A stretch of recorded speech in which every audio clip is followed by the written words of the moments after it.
Perfect. Oh, perfect. Controls release, speed up rudders. Okay. Okay, there we go.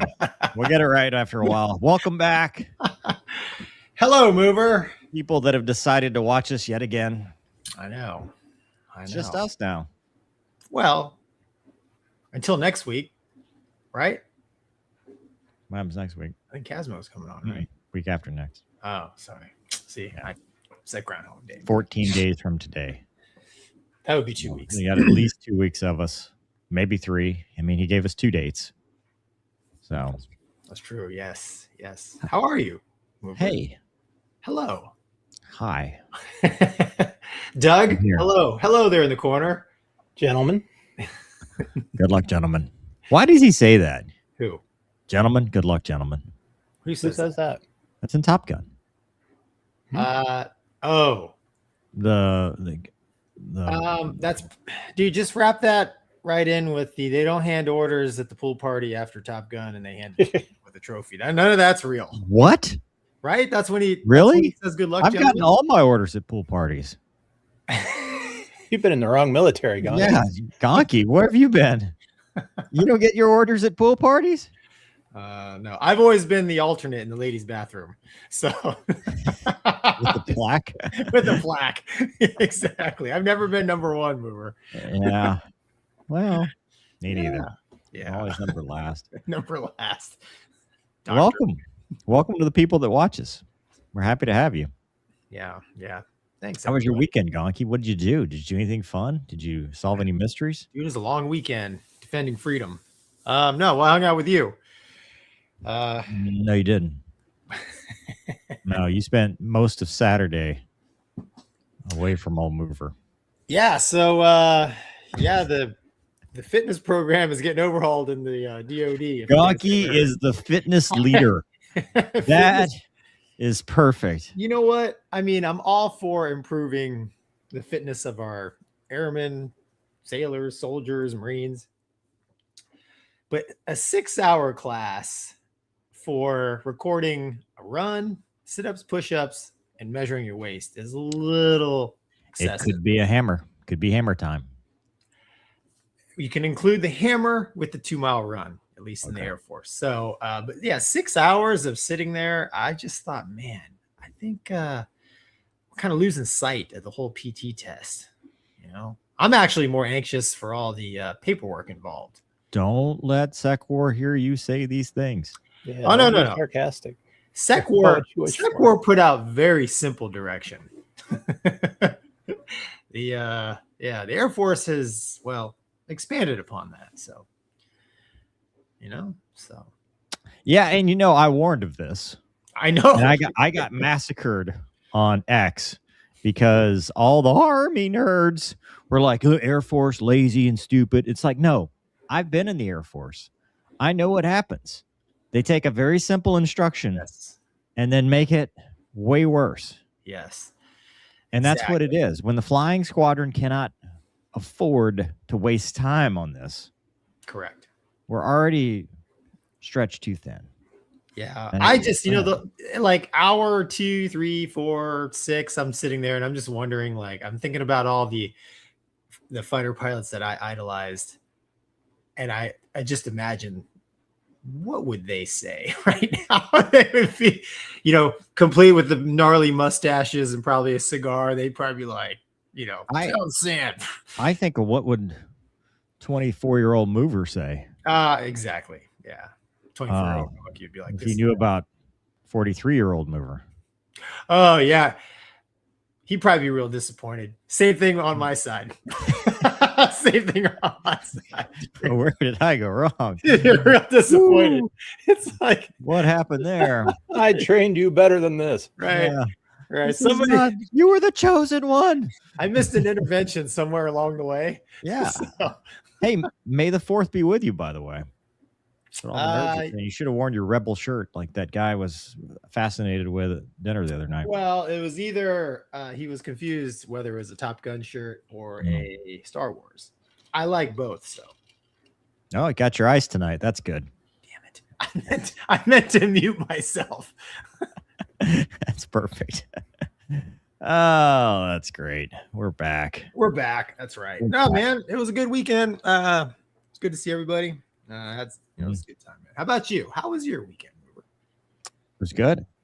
I did not spend 6 hours doing PT. Made a pretty big career choice, and we're going to talk about that in the look. This is my, like remember Airwolf, where it would show like highlights from the show at the beginning, so you were interested, and then it would play the theme song. That's what we're doing now. Stay to the end. Yes, if you stay to the end, you'll get the big announcement for Mover's military career as part of the Mental Health Minute. But as of right now, you're not going to find out. But the rest of the weekend was exceptional because I did the things that I'm paid to do. Good. Perfect.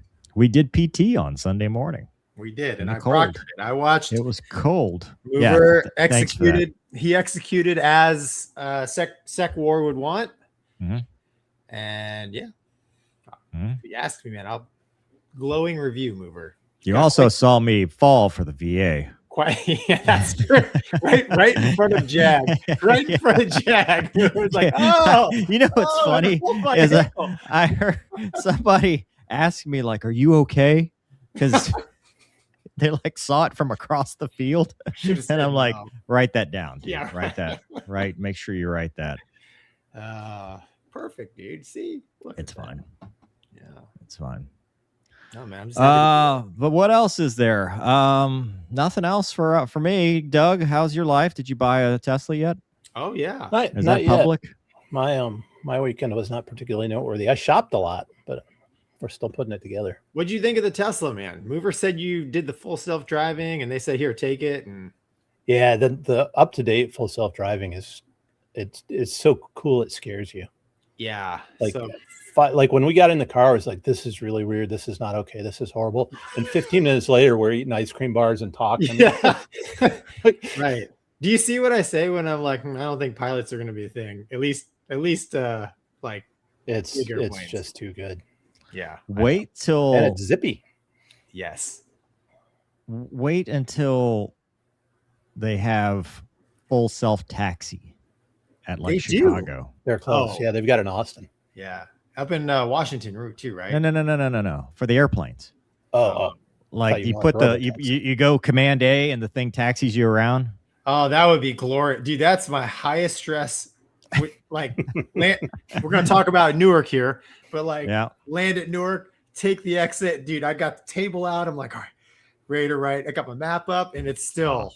You've never been to Chicago though. No, I'd fold like a deck of cards. Remember how fast you read everybody's awards and deck this weekend?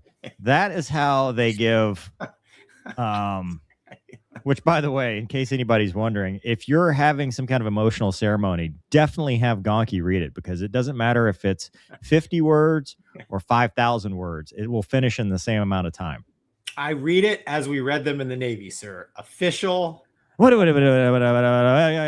hear once? Do I hear twice? Do I hear sold air metal? Wasn't that bad, was it? I don't know, dude. Look, it's like a switch that goes off in my head. I go back into I was expecting more like the cat and the hat. See, dude, I have two speeds. I have that, and I have the auctioneer. That's it. Dude, I don't even think you said a single word.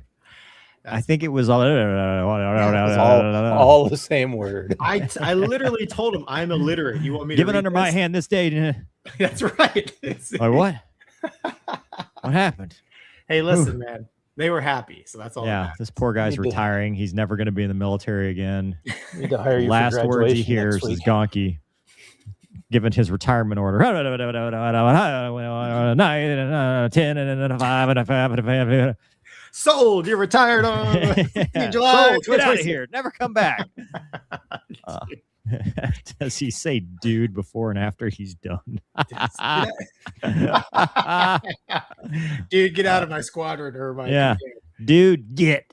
Go and get now. All right. Tom says I was half expecting fat electrician this week.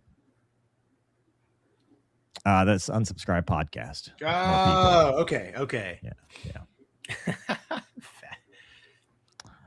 Mavis Bacon. Hey, look, it's Doug.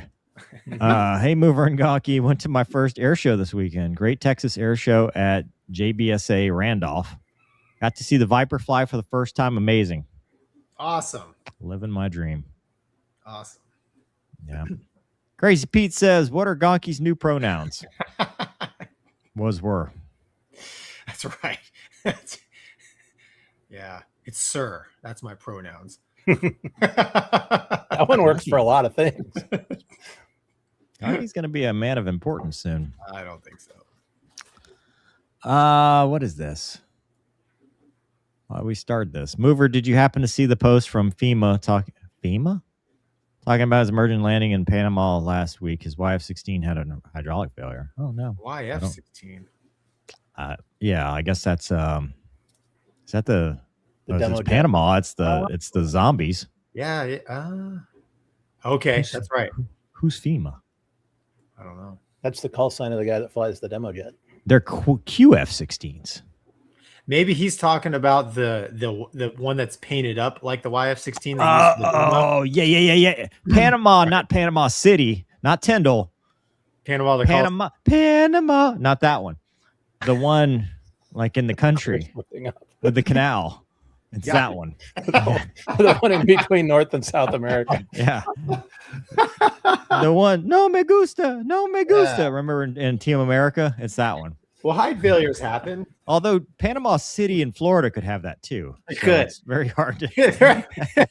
If you squint a little bit, you depend on where you're at in correct. Panama City. That's valid. Because there is a Mexico Beach. Yes, there is. It's actually really nice. Wow. Okay. So Joe says, it's a good week when Gonky bullies Mover. Hey, Joe, check this out. Bullying, man. Look what I got in the mailbag, dude. Ow. Yeah. For the listeners at home, this is an Airwolf. Speaking of, it's Hot Wheels too. I figured it would be Matchbox. Dude, look at this. This is what I got in the mail. Oh, yeah. Flip it over though. Nah, it's all right. Everybody go check out. No. Flip it around. Alec, thank you, buddy. I love it. Gonky's a nav. I love it. Hold your shirt up, Mover. I love it, dude. watched it. It says Alec Aviation Adventures. Everybody go check out his channel. Did he? A little stick and rudder goes a long way. We'll Did save that he mental health minute for moving. Go on. Ask you to Yes, be on the show. We need to do that. Yes, Alec, if you're watching, man, email us and we will schedule it. Yes. Yeah. Absolutely, buddy. Anything. Yeah, he's awesome. He is. Cool kid. Or young adult or whatever they're saying these days. Yes. Future. Anyway, Joe says he actually had some words behind that. You know, it's a good week when Gonky bullies Mover. I'm not bullying. I'm just talking. It's how I talk. That's how he talks. It's just all constant of bullying. So yoga. Spider says, so yoga Gonky. They were trying to get you to lead the PT, but Gonky's shy. Oh, I'll lead that PT, dude. We'll go just like Marine. I'll go Marine or Navy OCS style on you. What's that? Jazzercise? Spirit fingers? No, if it's what we did at Strikefatron 204, it's Spirit fingers. You know what though? I can't, because get this. Part of the 6 hours of physical fitness training that I received. Did you know that burpees and bends and thrusts are not considered exercise by the Air Force anymore? What are they considered? I don't know, but dude, I'm telling you what, that's like, those are the soul crushing things that the Marine Corps drill instructors would they're so, because they're afraid of all the injuries. Already the Air Force is going to lose 30% of the force as soon as the new standards go in. July 2nd, the force has been shaped. Correct. It went from this big to this big. Yeah. And if they added like real exercise in there, the Air Force would just disintegrate. So, yeah. No more jets. No more. We've got 3 pilots left. Yeah. And it's all that one Wizzo that evaded 15 miles in Iran. He has to come back and lead everything. Correct. And Gonky, because he's on a profile and he can't run. But I digress. I'm surprised that they let you still do it with a profile. Like, I feel like if you can't lead from the front. Because I can still do enough of the physical fitness test. I didn't see you do any physical fitness on Sunday. Dude, I'm proctoring it. You hit the stopwatch. That's proctoring. And you don't even know how to make the stopwatch do laps. Dude, how can you ref the NASCAR race if you're in the race? Right? NASCAR doesn't have refs. Whatever. You know what I'm saying. You could be the pace car. We could hit the pace car. I'm just saying, dude, you can't listen. I got to make sure, people like yourself aren't trying to cheat. Not that you would. What? But I'm just saying, I'm fighting words, Gonky. I'm a man of integrity. I don't want you cut my corner there at the turn 3 of my track. It's called apexing. It's a racing term. You track out, you cut the corner. Oh, yeah. Apexing. Yeah. Anyway, Holly Movie Star says, have y'all already seen the mini documentary Viper Legacy 2026? A look inside the USAF F-16 demo team with Major Heister FEMA uploaded. Well, I watched the beginning, started crying, and turned it off. Dude, you say so that. Awesome. I find the older I get, that's more how I. So it wasn't just me. Yeah. Hit me in the fields. I sent it to Doug, and I turned it off. I made it through the whole thing, but yeah, that's all I'm saying. I got through all the close-ups of all the stuff, and I was like, I'm never doing that again, and then cried, and then moved on with my day. I have a hard time watching all the Hornet Ball videos, man, as I get older. Yeah. Well, I know it happens. It's part of life. Dude, it was an excellent video. I used to live off those videos, like the cool flying videos, music, A10, F-16. Even the Eagle dudes, because they were always doing their little Raytheon thing, the awards they gave themselves. Yeah, all the Zamboni driving it. Yeah, they're like, we're the best picture cleaners. You set holding to Metallica. It's awesome. Yeah. Yeah. Oh, wow. The Nathan Brand says, good evening, gentlemen. As the official T-shirt and logo maker for the Mover and Gonky channel, just wondering when the residuals and royalties kick in. Just kidding, fellas. Tom Wilson sends his regards. Thanks for keeping us entertained, sirs. Wow. Wow. Thank you. There was a shirt that he had made. I don't know. Where did I put that? I'll have to find it and come back to you. Because there was one about you, about Fat Amy. Oh, about the Marines? The F-35. Thanks, Marines. Doug, you probably have it. It's in our Doug. Check our message feed. If you can find it, What am I looking for? I was reading chat. The shirt that Nate Brand. Tom Wilson. When I was making fun of the F-35B and how that ruined it for everybody else. Thanks, Marines. That's starting to sound familiar. Yeah. He made I think he made 2 of them. Yeah, one was in crayon. Oh, I've got it right here. Okay, good. I'm still looking. Save. Yeah, I'm a better producer than our producer. That's fine. Well, you get paid more. That's true.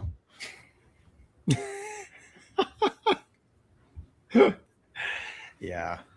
It's called being in management. Being an owner. Dude.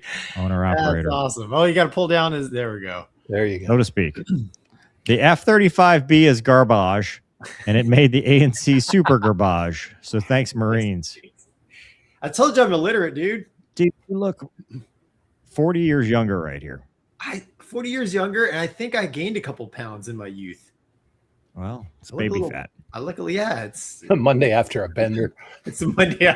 Back in the day before the years took their toll. Yeah, dude. Mark says, from the Lion of England, meow. Yeah, he paid for that, so we had to read it. I know. I see it. Thank you. Thank you, Mark. I love it. Joe says, cool mover and good timing. I rewatched the Airwolf Moveroons movies today. Oh, cool. Awesome. Nate says, FYI, Gonky, I'm working on getting you a mission-flown piece of the SR-71, the Bergen Smithsonian. Mover and Wombat already have theirs. It's true. That's awesome, man. Thank you.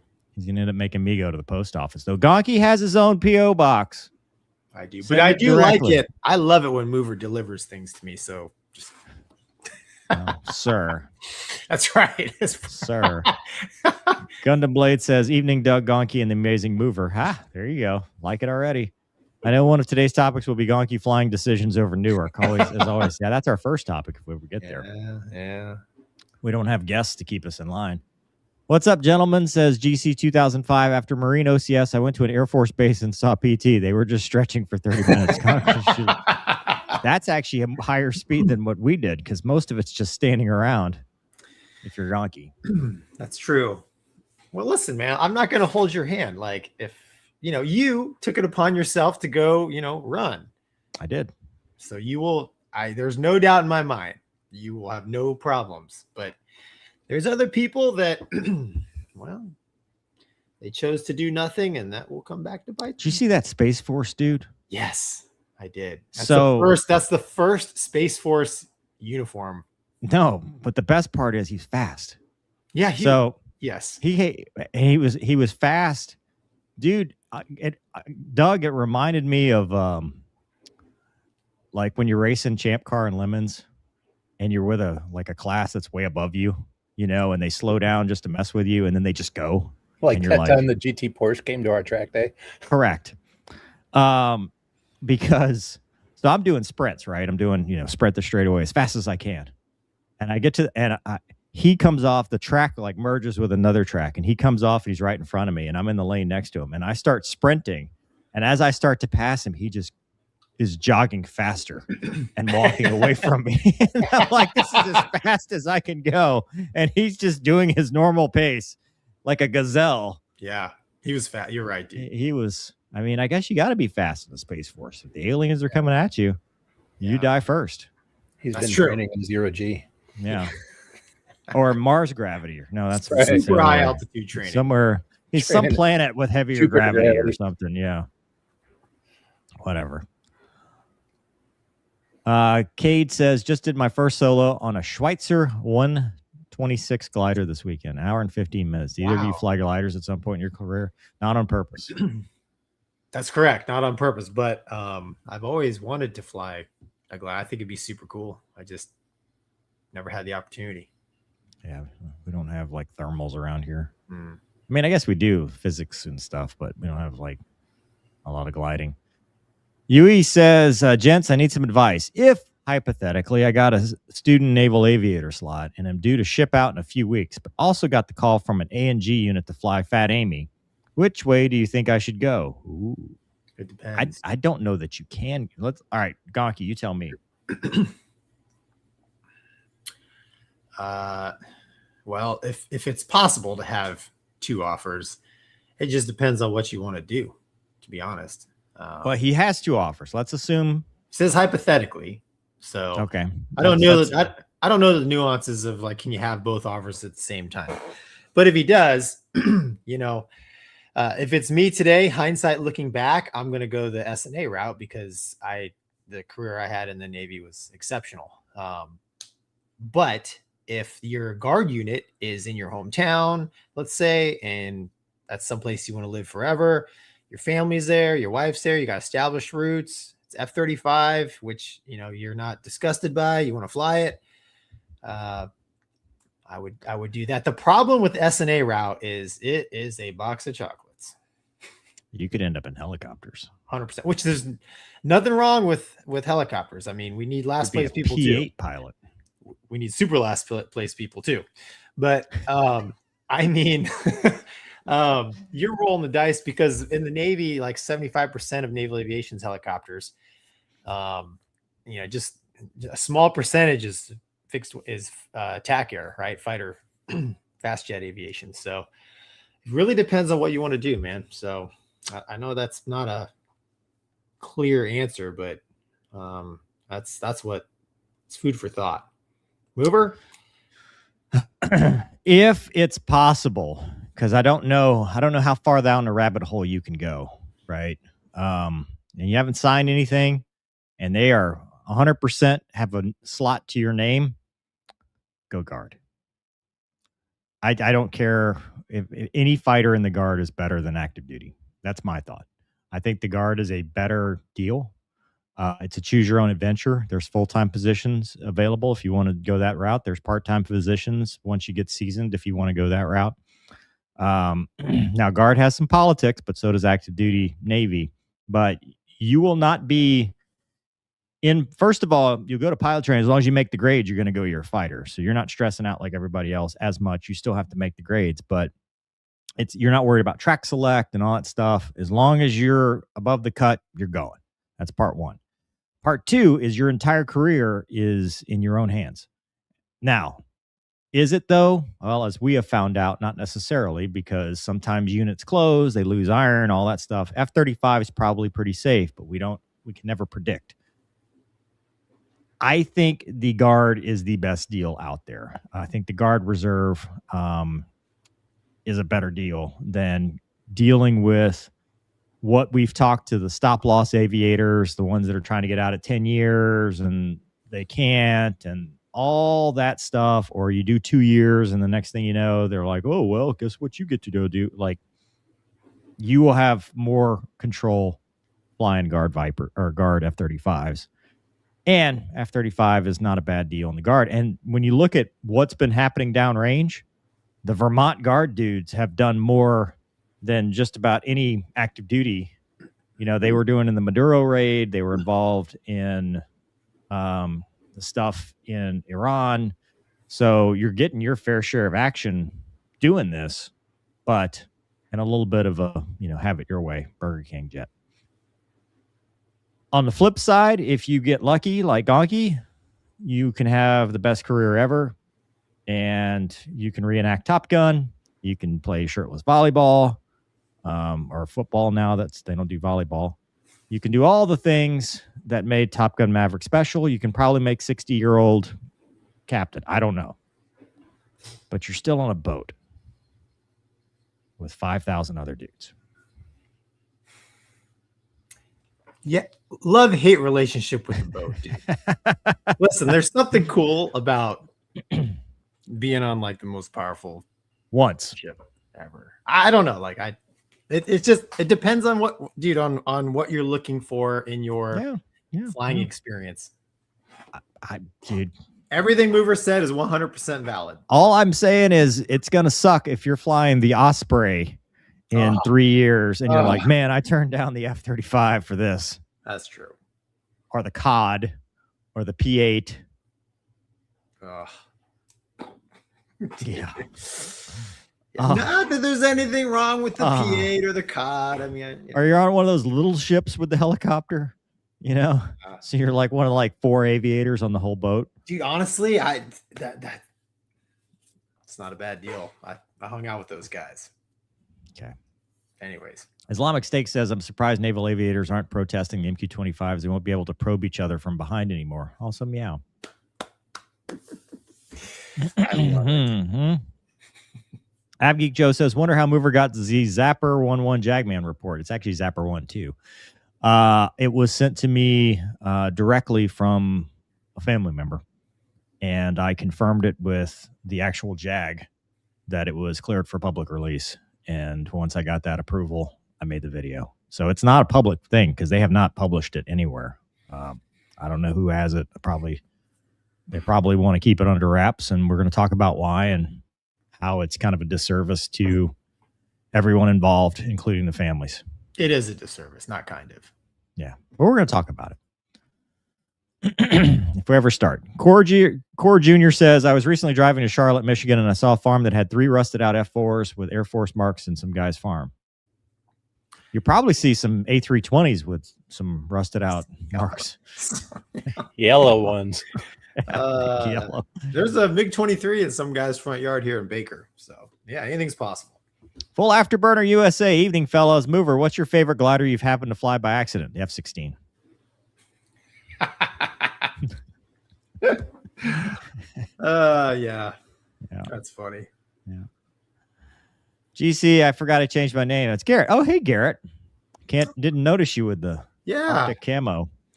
How do you feel about the Marine Corps Cobra having their new long-range missiles? 200 miles, I think. Also, meow. Isn't that old? Didn't we already go through this? It makes me thanks, man. Thanks, Garrett. Yeah, I mean, awesome, dude. Anything that has more capability is great. You know, farther away you can stay, the more survivable you are, especially in a helicopter. But I thought the whole point of the Marines was to get up and close and personal. Yeah. That's kind of what the Cobra does. Yeah. Load says, have you guys been following the X-59 test flights? I mean, I know that they exist. Yeah. But Kyle says, fly Navy, chair 4 stinks. Yeah. See, that's what I used to say when I was in the Navy. And then now I'm in the Air Force, I'm like, the jokes are 180 out. Dude, if you can be the thing is, and this applies to both Air Force and Navy. If the Navy had a guard where you knew that, hey, I'm going to go fly Block 3 Super Hornets in, New Orleans on this ship, that would be a great deal. But the problem is your only option in the Navy is active duty. Yeah, but that's a function of, unfortunately, the Navy has these things called boats and submarines that they got to spend a lot of their money on. So the air component's very small. So it's just I know why. I'm just saying the uncertainty of it all. Yeah. Well, they actually have what you said. You just have to go through active duty first to get to the. Not really. I mean, dude, they don't have the strategic reserve, Not anymore. Yeah, not anymore. Like they used to. No, I mean, I'd argue the Air Force. I'd argue the Air Force doesn't. They still have unit equipment. Not like they used to, man. Like the reserves. Well, not like they used to. And we're going to talk about that here in a little bit. Right. If we ever, once we ever get to a topic. Is this Air Godzilla thing a thing, Douglas? Or are you starring it because you were interested in it? I started because he asked me to start it because his super chat's not working. Have either of you stood near a CH-54s that hovered? I watched a streamer doing that yesterday. No. I'll do it if I get the chance. I don't know anybody with a CH-54. Avgeek Joe says, thanks, Mover, and grateful the family saw it for us. What is with the Z? Why do we... Is that a thing now? Is that like meow? No. Z families? Z family? Yeah. Griff says, evening, gents. Mover, in your recent Growler mishap video, you said aerobatics is prohibited below 5,000 feet. Why is that? Assume safety, so you don't die. They want to discourage flat hatting. Yeah. That's what got that guy that did the barrel roll over the flyover at Boston Fenway. He was he a Vermont guy? But he did the barrel roll because he was overshooting, and they said aerobatic maneuver below 5,000 feet got him.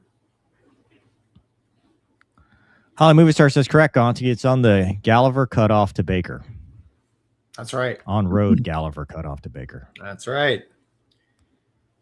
Full Afterburner USA. I said oh shit out loud. Can we hear the story? There's no story. I'm just talking practice SFOs. I'm not talking like lost the engine. I'm just talking pretended to be a glider. The closest I've come to being a glider is in a Glacier where the fuel cut off, like the motor quit for a second till I got the fuel selector, because it drained the header tank before I was ready. And I was like, oh God. And then, but the motor never quit. That thing turned out to be the source of a lot of your best stories, didn't it? Sure did. Dude, I was a glider in a Cessna 340 for about 5 seconds because it had a kind of a complex fuel system. Yeah. That'll get your attention. Renee says, mover, Cybertruck, no good. Good-looking men don't get butt ugly trucks. Dude. Thanks, Kevin. Appreciate it. Doug, if you find something, let me know. Tom says, just fly the Air Force F-18 from the Rock. Best of both worlds. See, there you go. It'd have to be guard, though. And Luke says, how will the Iran war change how the Navy and Air Force do air defense? Boy, where are your troops, and can I go there and count them? I mean, it's drones. You're going to have to, number one, not get shut down by the Kuwaitis. That's important. And then number two, it's the drone saturation that they've been dealing with because that predates. They were already doing a lot of that stuff with Israel. What, last year where we were talking about this? Yeah. How will it change? I mean, man, after any action, there's people who are studying the results, right? So the short answer, it will get better, but the details is classified. Yeah. All right. Our first topic tonight. I never thought I would ever have these words on this show. A United 767 hits a delivery truck on a highway in Newark. Turnpike. The turnpike. Look. Doug, play the tape. This man is having just a normal day. He's ready to go home. And his day is no longer good. You listen to that. Oh. Doug, do you have the picture? There's a picture out there.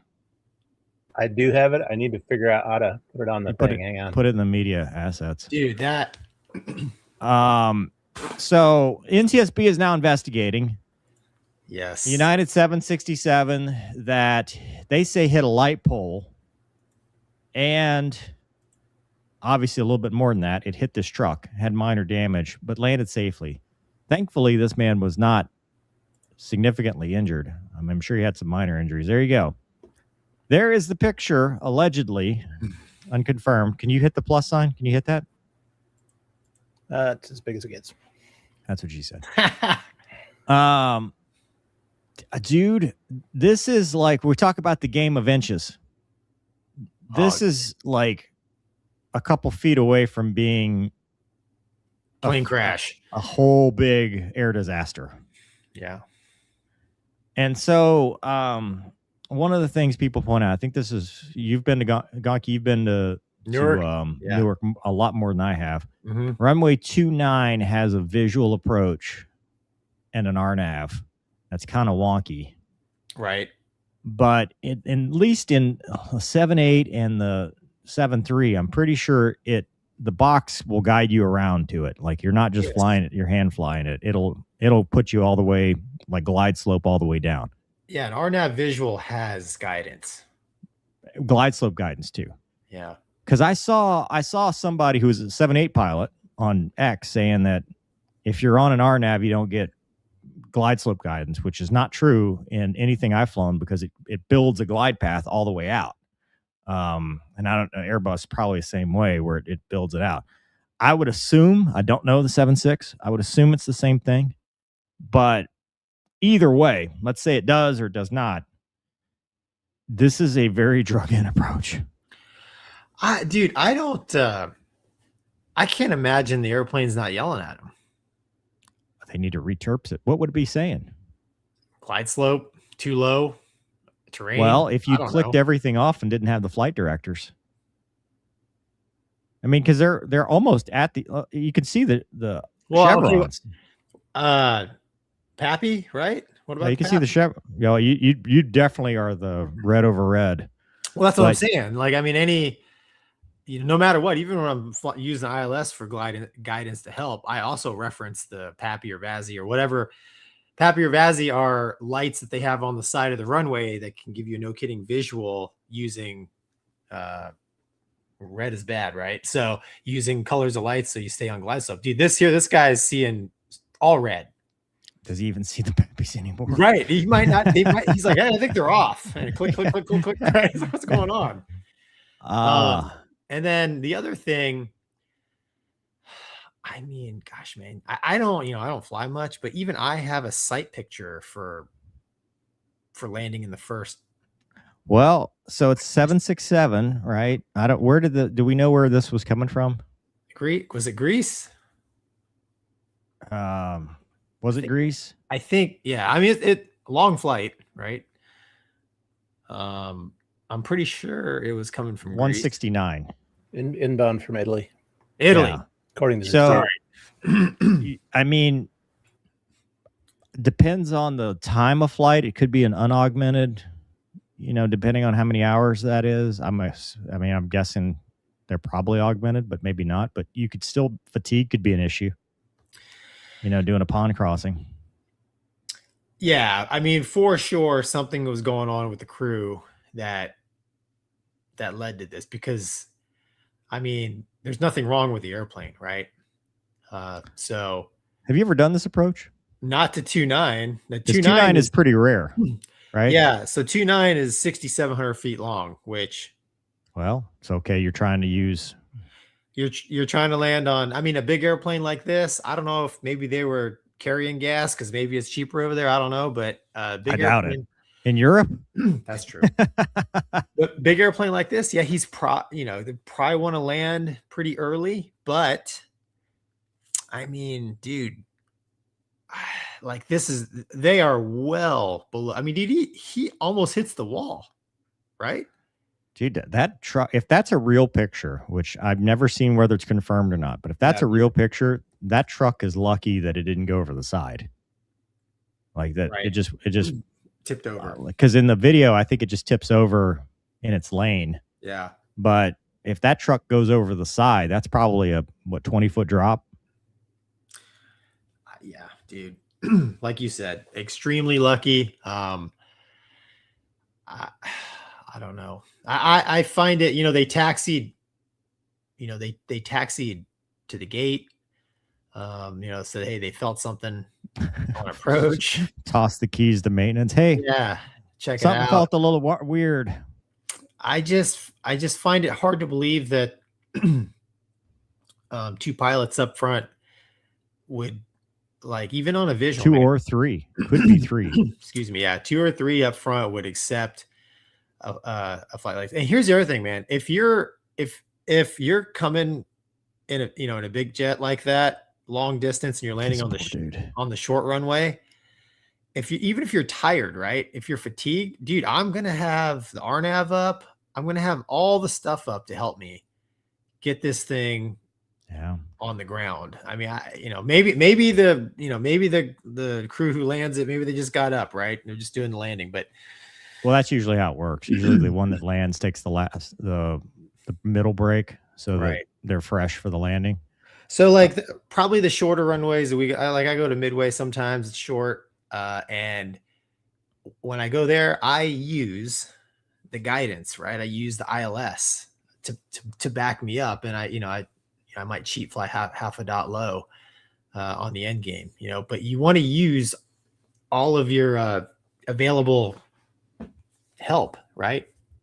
Approach that the airplane has, visual references, and then the airplane will yell at you if you get off parameters, and then the pilot sitting next to you is supposed to QA what you're doing as well. So there's a lot of stuff that didn't happen here that led to this very close call with this truck, and like you said, man, very close call with this airplane having a major accident because So- they're not far from hitting more than a truck here. I don't know which, because there's a RNAV GPS Whiskey Runway 29, 6,500 feet. Touchdown zone elevation is 10. It's a 3-degree glide slope with a threshold crossing height of 60 feet. So if you're on and on, you don't. I mean, we've seen videos. There's videos out there of planes looking like they're about to hit traffic on this road. But threshold crossing of 60 feet. So I mean, they're not. I mean, he should be, I don't know, 150 feet up, probably here, at least or more. Yeah. I don't, depending on how far the threshold is from the actual turnpike. But here's the RNAV RNP Zulu. That one is for runway 29. That's probably what they're on. That semi is probably what, 17 feet tall, 18 feet tall. Yeah, this one they're all 60 feet, so it's a 3-degree glide path. But this one's got vertical guidance. Straighted runway 29 at night. Operational VGSI required. Remain on or above the glide path until threshold. Missed approach requires a minimum climb of 340. I don't know what equipment that the 7.6 has. I know they've updated a lot of them, and United probably. But dude, human error, right? United was the one that had the 777, and their whole training department got torn apart after they almost put one in the drink in Hawaii. Yeah. Remember coming off of that? Yeah, they almost like 700 feet from hitting the water, something like that.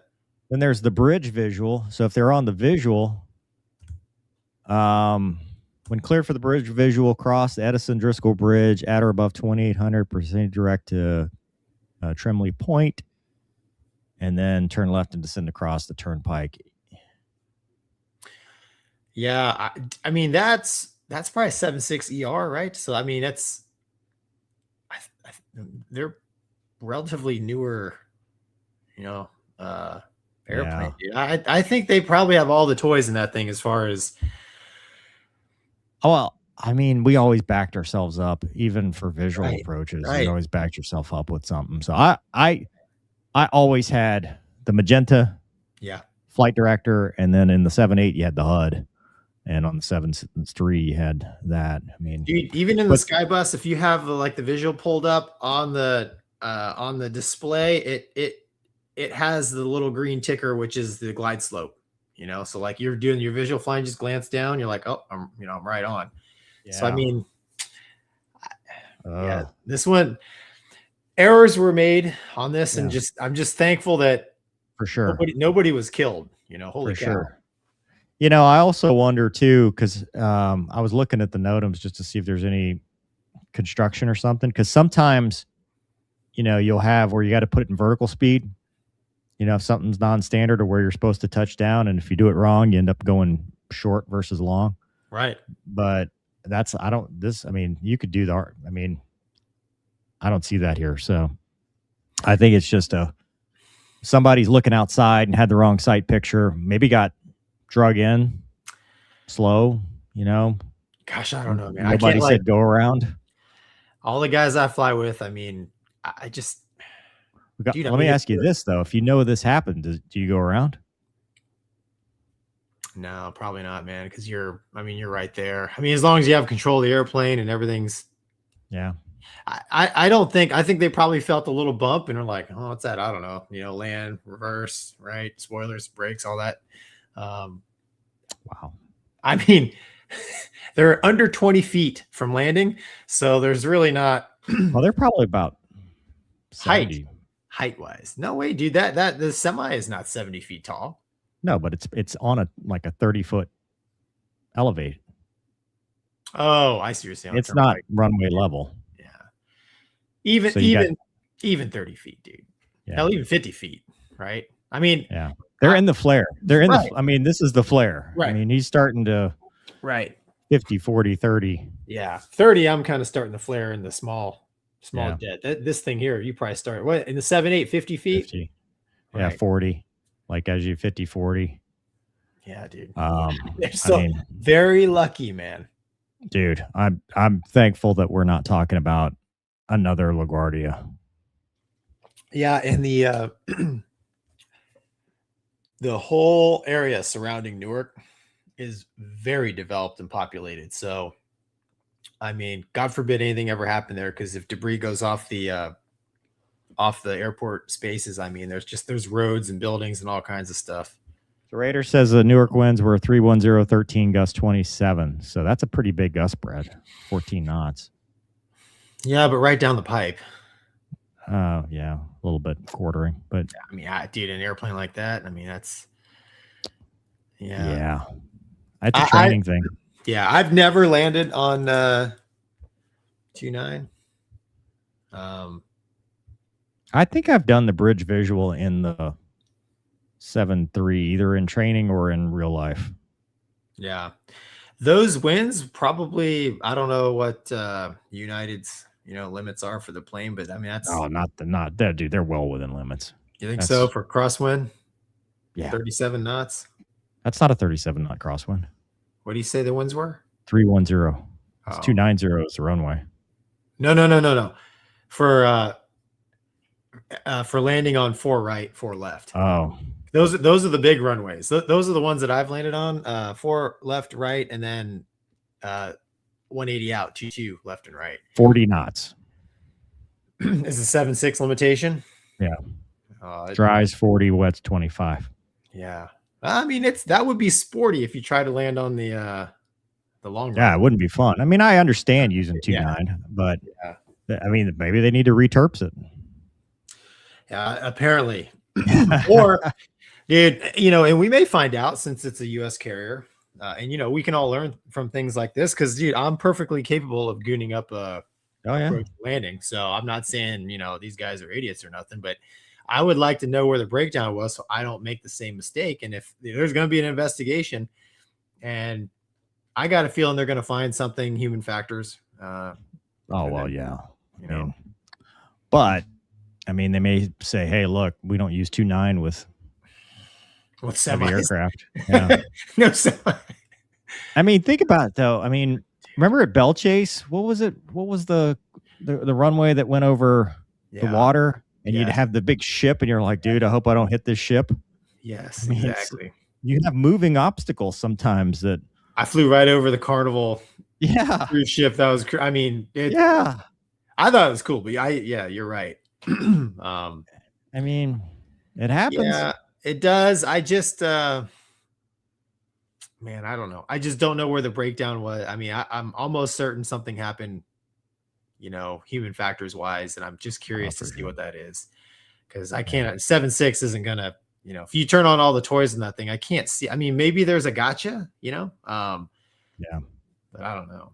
Thankfully, no one's killed. Dude, that truck driver, I can't imagine just cruising along and hearing the roar of jet noise. Dude, dude, I guarantee you, for the first second and a half, he was like, "I'm dead. Like, this is what being dead feels like." And then he's like, "I'm rich." Right, I'm rich. Yeah. I own a 7. Look, dude, he's gonna go buy a Spirit A320. Yes. Yeah. Oh, for sure. Yes, exactly. His neck hurts today, I'm sure. Yeah, he's like me at a PT test. All right. Hold on. Let's see if we got any comments that are. Tom says traffic has a whole new meaning here. Yeah. Now you're gonna have to put transponders on trucks. John says, at least on the bus, we can use the RMP to 2.9. Last I was there, I said, screw that, and asked for 2.2 left. There you go. Yeah. Let's see if anybody else has LGB community says United has their own one-wire hard sock. Yeah. Ollie says that's around Gonky even worse. Semi-trailers 13 foot 6 inch at the roof. Yeah. That's wild. And so does on-road recovery. It's 13 foot 6 inch for the roof. Everybody's so smart in the comments. Well, I mean, see, Oz says it's a videos of a van. The picture looks like a big rig. Yeah, I was arguing with him about that. I can explain if I need to. Well, please explain then. All right, hang on. Well, for starters, I already put that video away. But what he's seeing is, why'd you say you could explain? If you look at the video, it looks like he's in a van with 2 windows in the back, but it's actually a day cab, and the windows are way closer behind them than they look. Yeah. So it's like a short cab. Yep. Yeah. Either way. Dude, a van would be worse. Those things are even lower. Yeah, that would be. Does it count as a touch and go? He logs 2 landings. He just needs one more 18-wheeler, and he got his 3 landings in 90 on that one landing. You guys got to pay for a semi and a pole. I didn't see it hit a pole. No, I did. There's another video out there, you can see it clip the pole. Wow. They'll charge you for that. Like the DOT or whatever will send you the bill. Oh, dude, New Jersey? Ask me how I know. It's confidential. Thank you. RR Pilot says, have either of you been involved in intercepting a foreign military aircraft and escorting them politely away? That must be a good story. Gonky, you've told this story probably. You told me this story this weekend. Did I? Under what context? What were we talking about when I was? Well, I've done everything I'm ever going to do in this man's military. I got nothing else. I've escorted Iranian this and Indian bear bombers, and I've done all this stuff. True. And my life is complete, mover, and I don't need to fly a fighter to know that I'm a man, that I'm the man. Well, there you go. That's the story. we basically covered it. Yeah, that's pretty much. He covered them all, actually. So yeah, because you did. No, listen, it's no like if you're a carrier aviator. So one of the cool things about if you go to the Navy and end up flying fast jets off the carrier is, well, people are always sending their planes out to take a look because it's international waters. And our doctrine was basically, we want something America between the foreign flying machine or floating machine and the carrier for protection. So yeah, I got to intercept Indian Bear, some Iranian maritime patrol stuff, and it was awesome. We made it fun. So yeah, you're muted. It's because I had to drink, so I was trying not to be gonky. On-road recovery says trucks unless permitted are 13'6" max height. Thank you for that. Grouser Pilot, Meowdy from Texas. Should I invest in bread futures like UNTXTXD just did? Bread futures. Yeah, it was a bread truck. Oh, United just did. Was that a bread truck? Allegedly. It's got it looks like a postal worker's. Oh, maybe not. RR Pilot I have a lot of time on the New Jersey Turnpike, not even surprising. I want to know how the responding officers wrote that report. Oh, dude. Who'd they give the citation to? It's like they have to go to the terminal. Like, all right, where? Have to look at the board. What gate? Yeah. Hey, Captain. Here you go. Yeah. That was the FO's landing. Gundam says, Gonky, how would you grade the landing? Also, meow. Yeah. Not enough power in the middle. High come down at the ramp for the no grade. Yeah. EXTD. Actually, that's a cut pass. There he is. Alec, what's up, bud? Mom said hang dry the shirts. Don't put them in the dryer. We'll try to email you 2 weeks of school left. Gonky, did you fly at the flag on the sleeves? Sorry I made you navs, but you both be my navs. Wow. I liked your confidence. You know what? It's like Tom Skerritt. It's like Viper. I'll fly with you. Alec, I tell you what, I showed your letter and the shirt to my wife, and she was just like, you have a way with ladies. She took pictures of your letter, and she loved it. I really like you put the cross here on the flag, because he knows I'm a Christian, right? What's the other one? What's on the other? TBD. So I didn't go to Top Gun patch. This is where that's going. But yeah, Alec, dude, outstanding work, man. Cool. Awesome. Alec's a good people. Yes. Emeralds. Greetings from Turkey. Do you think Khan or Kizilelma would be able to go head-to-head against Greek F-35s? We have 6 Turkish F-35s made for Turkey locked in U.S. hangars. Do you think Turkey Air Force look promising? I mean, they're doing good work with the Kizilelma and their drone tech and their anti-drone tech. I don't think they should go head-to-head against Greek F-35s. Yeah. Yeah, dude. I don't have much to add to that. I don't. there's a better way, but hypothetically, if they did go head to head, honestly, man, you never know, right? I mean, Yeah. we talked about it last week about how possibly an Iranian F-5 made it through U.S. air defenses, right? So whether it happened or not, right? We've seen it in training. Mover and I have done it with T-38. So until hot lead starts flying, that's the ultimate test, and really nobody knows, man. And hopefully we don't find out, right? So hopefully those two countries can just get along. All right, next topic, Gonky. We're late. We've already been here an hour, and we've only talked about one thing. Well, I blame you. Might be a 3-hour night. Roll a tape. Spirit ends operations. So we talked about it last week. It was something that was on the table. Spirit was hoping to get the $500 million government buy, I guess. They were going to buy part of it. 90%. Right? And then Frontier and that other airline came out and said, we want money too. And then nobody got anything. Yeah. And it's a great disappointment. Spirit Airlines has started winding down its global operations effective immediately. And now there's a Spirit restructuring website. But what's interesting, 33 years, as far as I know, no fatal mishaps in the entire time, no aircraft losses. I am sorry for the pilots, the flight attendants, the mechanics, everybody that worked for Spirit for the most part. I mean, you see some videos of some fighting with gate agents among themselves, but the professionals that did the job every day, this is just like Pan Am, where, it ceased operations. There's some videos out there. We don't need to play them or anything, but there are videos out there of the last call, either from other pilots saying, hey guys, sorry for everything, or air traffic controllers saying, good night, guys. We appreciate everything. It was great working with you. Real sad stuff.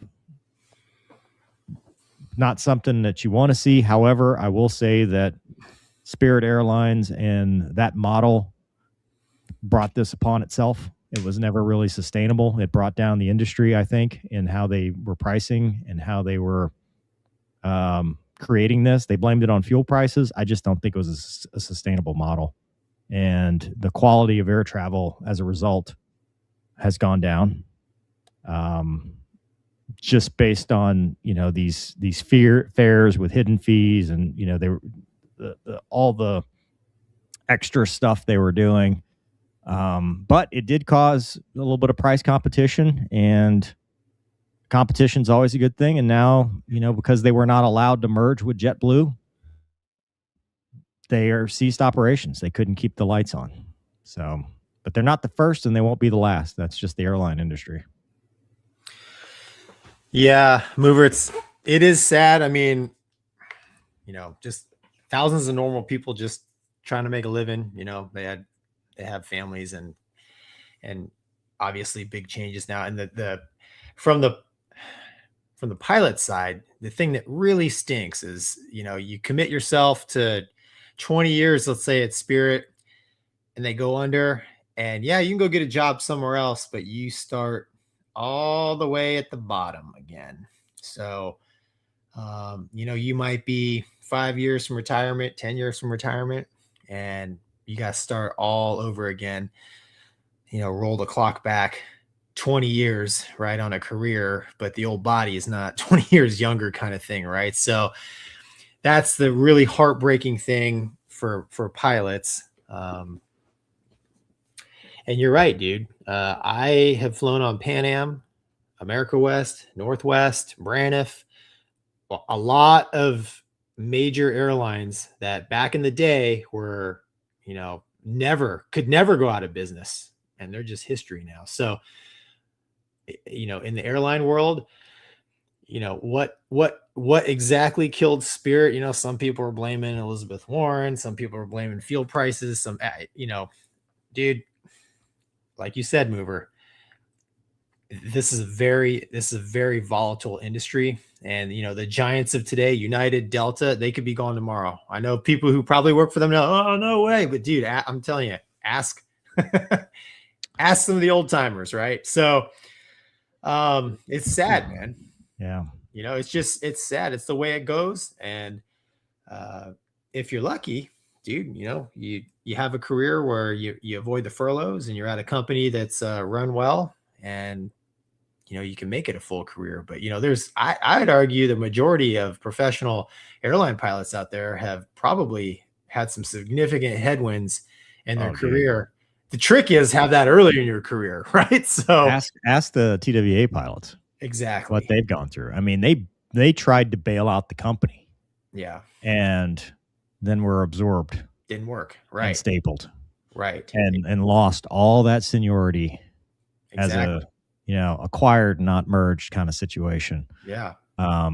Guys, Northwest guys lost retirements. I mean, it's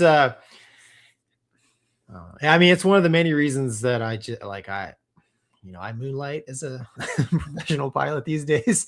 I don't trust the industry. I love the people I work with because they're all professionals, but the industry is very volatile. Because the problem is airplanes are really expensive, right? Yeah, and the thing is, you know, air travel is not. It's a luxury. Yeah, you really know. is. I mean, there are some very moving stories that I've read in the last couple of weeks about Spirit and people that were like, I wouldn't have been able to see my dying grandma, and I wouldn't have been able to do this were it not for Spirit. And that's awesome. But the problem is a $40 fare is not a sustainable business model. You know, you have chasm, you know, the seat miles, the cost associated with that. And the reason a lot of the bigger airlines are more profitable is not because of the economy seats in the back. It's because of the business travelers, which a lot of airlines, as a result of this competition, have gotten away from. And now they're realizing, holy crap, we shouldn't have run off the business class, first off. And second, a lot of these companies are credit card companies with wings. Yeah. And they're making, you know, on Wall Street is where the money is being made with these credit card companies and the incentives and stuff. And if that goes away, which there have been talks, you know, rumors about restructuring credit card programs and all this stuff, a lot of bigger airlines are now going to be in trouble. The model that Spirit had worked with an industry that was doing well. You know, fuel prices low, the labor market being what it was, all that stuff. But they were hemorrhaging pilots to bigger airlines already. And they were already having issues keeping up with the pay rates that are industry standard now. They were having issues like you can't Greyhound an airplane. I mean, they tried, and Greyhound is still going to be Greyhound. And, you know, I mean, that's the unfortunate reality until we can figure out how to make it cheaper. And the reason it's not cheaper, a lot of it is not just the cost, but the insurance. You know, if they had a major mishap, I don't know. Like, dude, this could have been years earlier. You know, I mean, a lot of airlines have had ValueJet, for example. You know, that took. Yeah. No, a lot of your smaller carriers are one accident airlines, dude. Yeah. And people are asking, like, what happens with the airplanes? Well, they're not owned by Spirit. I mean, some of them are, you know, I think there's like double digits, right? But most of them are leased. And so they go back to the creditors and the leasing companies, and they'll end up in like Asia because there's a huge demand in Airbus aircraft. But they also were affected by the engines. The Airbus engine problems significantly. And that's part of the problem with having a one fleet airline is that you can't diversify your risk. American Airlines had this problem where COVID happens and they got rid of the A330s, they got rid of the Super 80s, they got rid of the 75s, the 76, and try to consolidate their fleet. Well, that's good for your fleet age and it's good for, you know, type ratings and stuff like that. But then when we're not getting deliveries on 787s, you're not getting deliveries on 777s, and you've got very old 777-200s, and the A330s would have been perfect for, like, sometimes that little bit of diversity is a good thing. And that's why, like, Delta does well and United still does well. So, well, you bring up a good point, dude. So, you know, all these airlines, you know, they're very, very large dynamic corporations, and they have a plan, right? Because, you know, you order a bunch of airplanes, it's not like they're delivered the next day. So, these plans are years out, and then, things come along like Airline Deregulation Act or COVID, right? Like stuff like this, right? Call it COVID 27, right around the corner. But they can't plan for the unknown, right? And things like that can, turn everything upside down. And dude, I mean, yeah, sometimes it's unrecoverable. I don't care how big you are. I mean, dude, no airline is a safe job, in my opinion. I don't know, because I think the big three have a big enough lobby and a little bit of a too big to fail, as we saw with COVID. Now I see in the chat people are talking about, well, now there's no competition to the big three. Spirit is not the only one. Southwest exists. Southwest is now turning into a legacy airline. I mean, they're turning into that same model. They've realized that what they started with is not how they finished. Frontier, and they're always in financial trouble. I thought Frontier would actually be, because we've talked about Frontier on this show. JetBlue had the cash to basically acquire and merge with Spirit, and now they're looking at, now their CEOs come out and said this. The other piece to this too is the management of all these companies are not pilots. They don't give one flying F about flying. They are C-suite executives. All they care about is their golden parachute and how they can, they're there for maximizing the benefit to themselves. So they're not an operational mindset. So they'll make decisions that sometimes don't make any sense because there's no common sense when you're just looking at spreadsheets. Yeah, they're just crunching numbers, man. Yeah. And sometimes those gambles pay off because they're not based on reality. They're based on bad data, or based on old data, or based on, well, we're never going to have $120 a barrel oil again. And well, here we are. Yeah. Close. Exactly. And I worry what happens this summer. Oh, dude. I don't think it's going to be good. This might be the canary, literally, because it's yellow, but the canary in the coal mine. Yeah, I mean, dude, 100%. We talked about it kind of offline. If it's a weak summer travel season, that might translate into a weak holiday season because people ain't got no money, right? Yeah. And then we're off to the races. Yeah. Well, but I think we'll end this segment with another, regardless of how I feel about Spirit's position in the industry, ultra low cost carriers and low cost carriers and what they've done. The pilots and the flight attendants and everybody they're awesome. They've been awesome to me. The few times that I've jump seated on Spirit. I hope they all find landing spots. Luckily the airlines, the legacies are still hiring. So this might be the greatest thing that's ever happened to some of them. For those that are trying to fund their second or third ex-wife and extra houses and boats, it may be a little painful, but dude, even first year pay is not what it used to be. So, at least they got that going for them, and there will be some movement, but it's going to be a major factor for this alleged hiring boom. These kids that are in the puppy mills right now are now getting behind all these type-rated airline pilots. A couple thousand. Exactly. Yeah. Exactly, man. So, all right. Enough on that. Let's see what everybody says before we get into this next one here. JD says Newark PD reported CFA findings for further information. Yeah. Aviation says, hi, Mover and Gonky. The other time Gonky said he knew Victor Glover, and I was wondering if it was possible for you guys to bring him on the show. Do you still talk to him, Gonky? I'm technology challenged. Tweet him. Probably, yeah. I don't know. That's a good question. I'll see what I can do.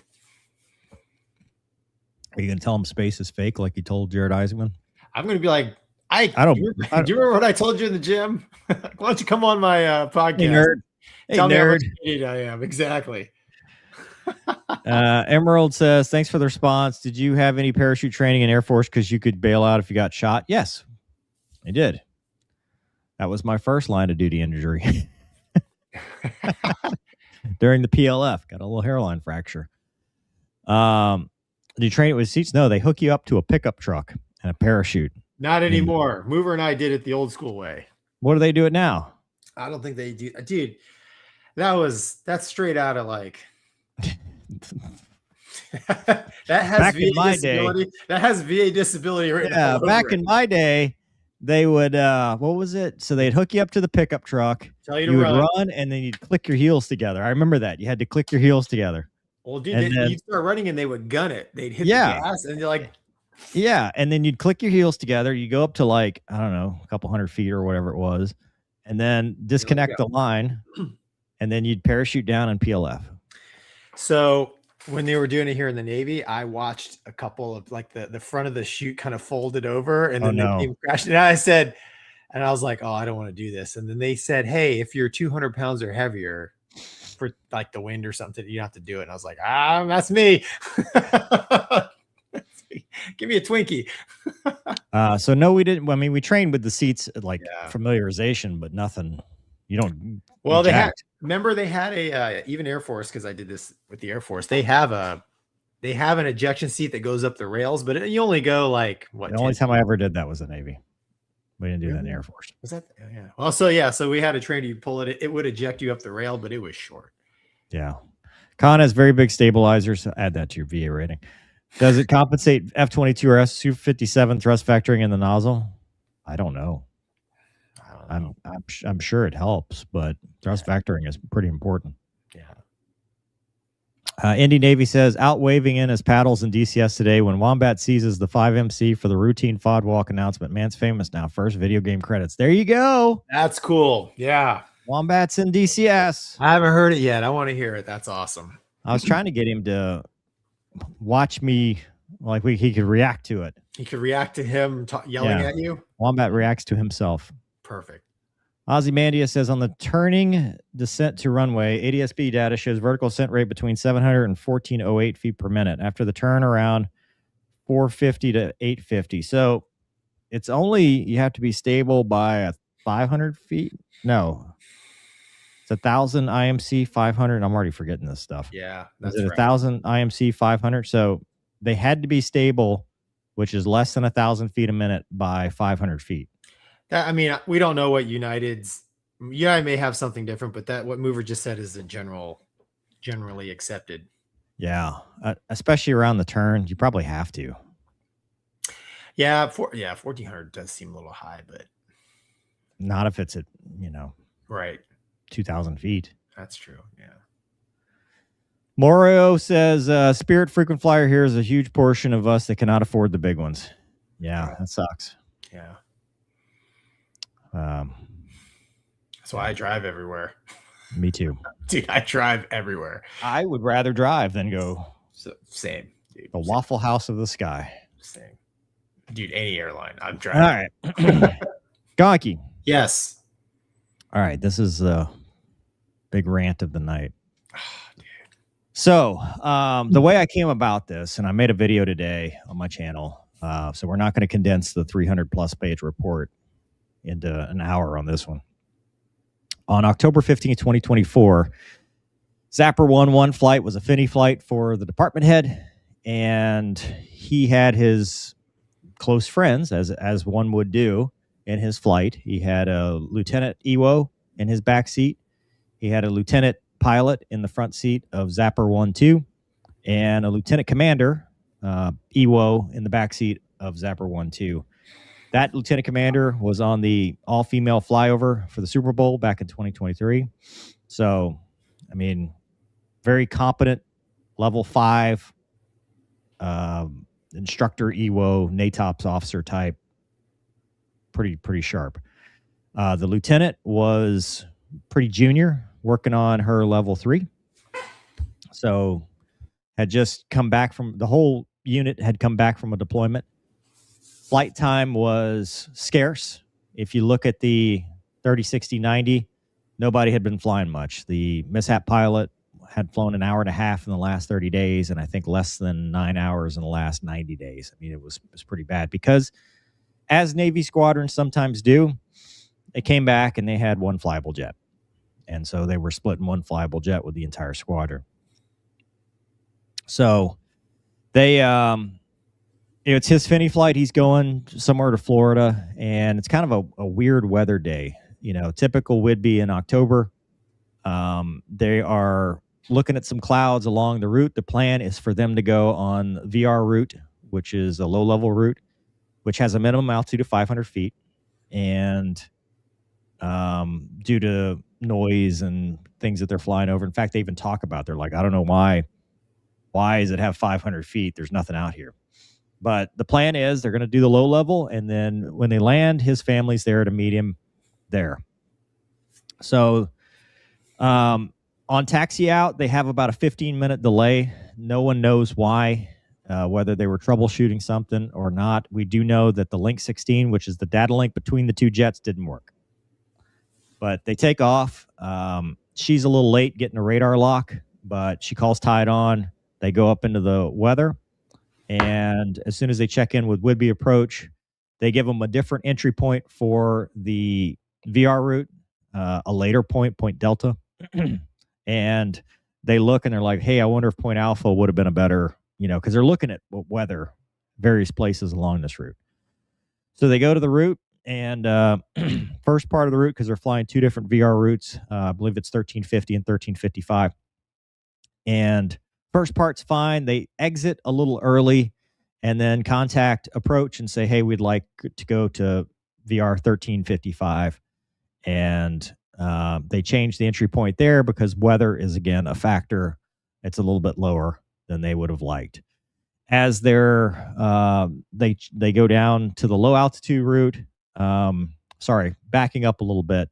Before he does the route abort, they fly over an amphitheater, and he shows them that. He's like, hey, check this out. And then he flies over this house that has Fly Navy painted on it, does a climbing maneuver, 460-degree roll, then rolls upright, and they go on their merry way. They go to the next VR route, and as they're going, they realize that the weather's actually getting a little worse than they expected. And at one point, he does what's called an MRM, which he pulls, I think, 28 degrees nose high, afterburner. I think it's about 3.8 Gs, 4 Gs, and says, hey, that's all for it. That's all she wrote for his Finney flight. I'm doing an MRM. There's no response from Zapper 1-2 except a mic click. And at that point, they're like, hey, where are you? And they turn around and they see black cloud, smoke. They do not stay on station because they assess that they are low on fuel. Go back to Whidbey Island. They tell ATC that the wingman has crashed, give the coordinates. Search and rescue efforts ensue after that. And then it takes them over a day to find the wreckage and get to it, resulting in the pilots, Serena Wildman, a lieutenant, and Lieutenant Commander Lindsay Evans were killed in the crash. And so we have the report. And like I said, the reason I have the report is because one of the family members sent it to me. And then I confirmed with JAG that it was able to be released. I made the video on it. It's got quite a few opinions.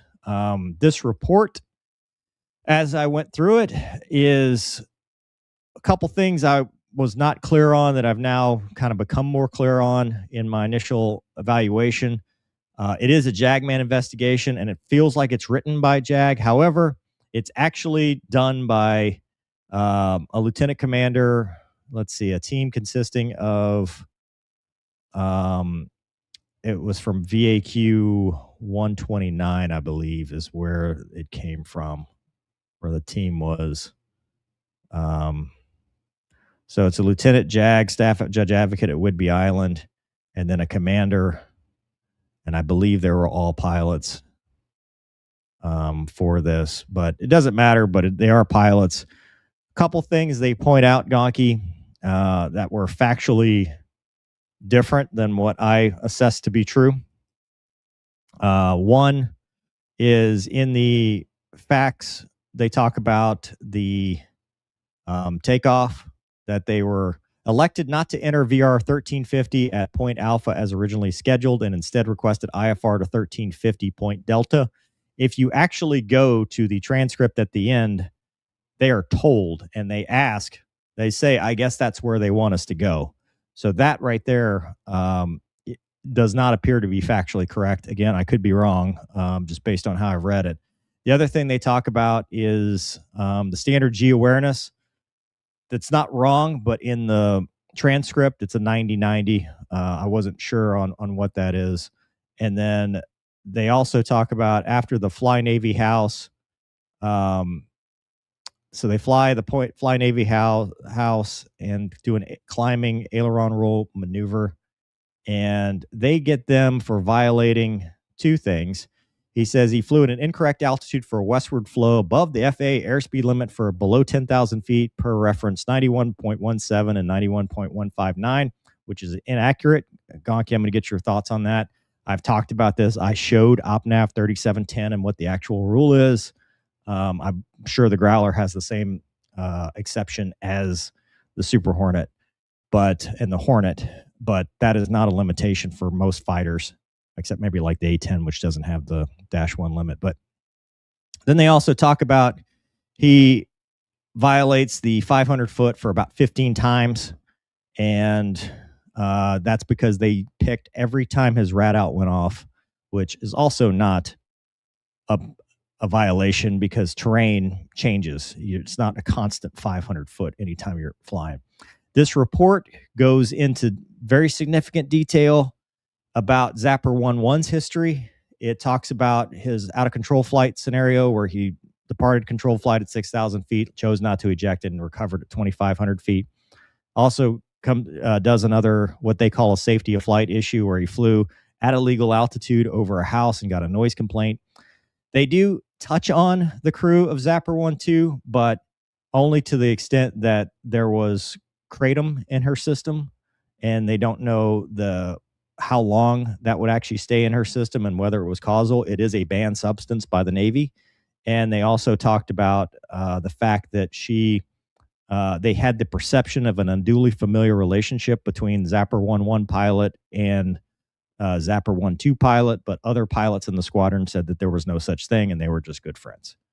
I think I've hit all the highlights. Gonky, I'd like to hear your thoughts because I know you watched the video, and I've got supporting data if there's anything you want me to look at. Yeah, so it's a great mover took 300 pages and put it into a 50-minute video, and if you're interested, it's a good listen. Hey, before I say too much, if the family is watching, this is what I say is nothing against the Zapper 12. So Serena and Lindsay, right? That was the pilot, yeah, and the Wizzo. One of my students, it's called sign JTAC. He was a Top Gun guy. He flew right into the side of Star Wars Canyon, broad daylight. So, guys make mistakes, just like women do. But I listened to your whole thing, Mover, and I tell you what, that report is 100% garbage. It does nothing. It does absolutely nothing to point out or support any evidence of why Zapper 12 flew into the side of a mountain. Basically, the entire when I was listening to it, and I read the Mover sent me the report too, and I scrolled through it. It reads like Zapper 11 crashed because all the focus is on Zapper 11, and not only Zapper 1, but Zapper 11 pilot, right? At the end of listening to the clip Mover made, it's very obvious to me that I think the Navy at the time, when this happened, made the decision to pin it completely, make it read like it was 11's fault. Not absolving him of errors. He made some mistakes, but it's extremely obvious to me that the focus was all on the flight lead, Zapper 11. Now you could argue, hey, he's the flight lead, but having done low levels, having done radar trail, having trained people in the low altitude environment, Even at night. I did it in Malaysia with the Malaysians, right? They're crazy. They do this stuff at night in the jungle. There's just mistakes and errors that were made that are I'm just scratching my head. I mean, several things come to mind. You know, the mover touched on it, the whole dipping below 500 feet. I mean, that's kind of, I guarantee you every low level I did, I'm sure I dipped below them in altitude by accident once or twice, right? Did one, two? We don't know. I would be willing to bet they did, right? Talked about all the errors that 1-1 did. Nothing about 1-2 other than there was some substance in her body because she was suffering from some pretty severe back pain. The real thing that gets me is 1-1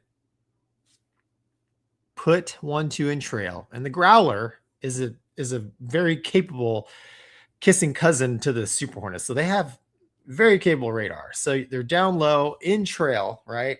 Probably a mile or so. And if the weather is sketchy, I remember being a wingman, taking trail. First thing I did, lock up my flight lead, right? So I see him in the HUD, or maybe they had the helmet. I don't know. You can see him on the scope. They're dualed up, right? 2-seater. So, you know, the Wizzo in the back or Ewo in the back can see it as well. And it's incredible to me that the flight lead calls the MRM and executes, and there's just no response out of 1-2. 1-2 pilot should have heard the call. 1-2 Wizzo should have heard the call. 1-2 pilot and Wizzo should have seen the track file, or, you know, the TD box, the target designated box, show 1-1 in a climb, right? Hey, what's going on, right? What's going on? Mover, you're going to say something. Yeah. So I read the interviews, so the actual source data, and the 1-1 Ewo said that the turn prior to this, she did not think that they were able to keep a lock. So at that point, they were 100% relying on visual as they went in the cloud. I'm not arguing your point. I'm just adding amplifying data. Yeah. And also to point out that they were, you may know what this means better than I do. They were different configurations. One was called an SCL1, which I'm assuming means a centerline tank, at least, because they talk about the tank being dry. The SCL7, which is the Wingman Zapper 1-2, was a 2-tank, 3-pod configuration. So one was super draggy compared to the other, which means you do a hard turn, you may be struggling, especially as you start getting stripped. They were also having air-to-air tack-in problems. So this was 100% visual, but continue. I just wanted to add that in there.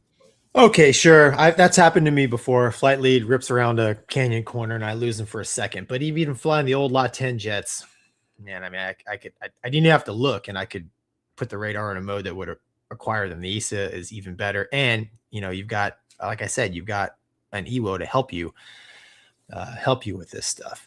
And then on top of that, it's generally speaking in the Navy, and it sounds like this is the case in the Growler community too. So I was a single seat guy by trade, but I taught as an instructor in 2-seat jets. So I've flown a lot with Wizzles. Well, usually in a 2-seat squadron, the pairing is junior air crew with senior air crew, right? It could be, you know, junior Wizzo or Ewo with a senior pilot, vice versa. So that was the case here, right? So they put the young lieutenant with the more seasoned lieutenant commander with all the quals. You know, level 5, and at least in the fighter side of the Navy was, I mean, your strike lead, like you had all the quals, and, you know, by all accounts, she's very competent. So, and in a 2-seat Navy squadron, okay, the Ewo's not flying the airplane, but I mean, 1000%. I know this for a fact. You know, the Wizzo can 100% call for the MRM. They can call the knock it off. They can, like, do we need climb for terrain? Like, I mean, they are, you know, an authority. They have a vote in the trajectory of the aircraft. So I can't understand why let's say they lost the lock and they're droning and it's like, where are they at? I don't know. I thought I heard MRM, right? I mean, the hair stands up in the back of your neck. It's like the last thing you want to do is think about it while you're zorching in the goo at 400 plus knots. And that brings up you brought up the configuration changes, man. I don't buy that is it a factor? Okay. Yes. But we're talking about a very high performance airplane here with afterburner capability. Dude, the impact was what they thought between 380 and 450 knots, something like that. Right. It was level to 5 degrees nose low. Right. In an area where, because people ask, what about terrain awareness? Terrain awareness software system? Yeah, TAWS. Yeah.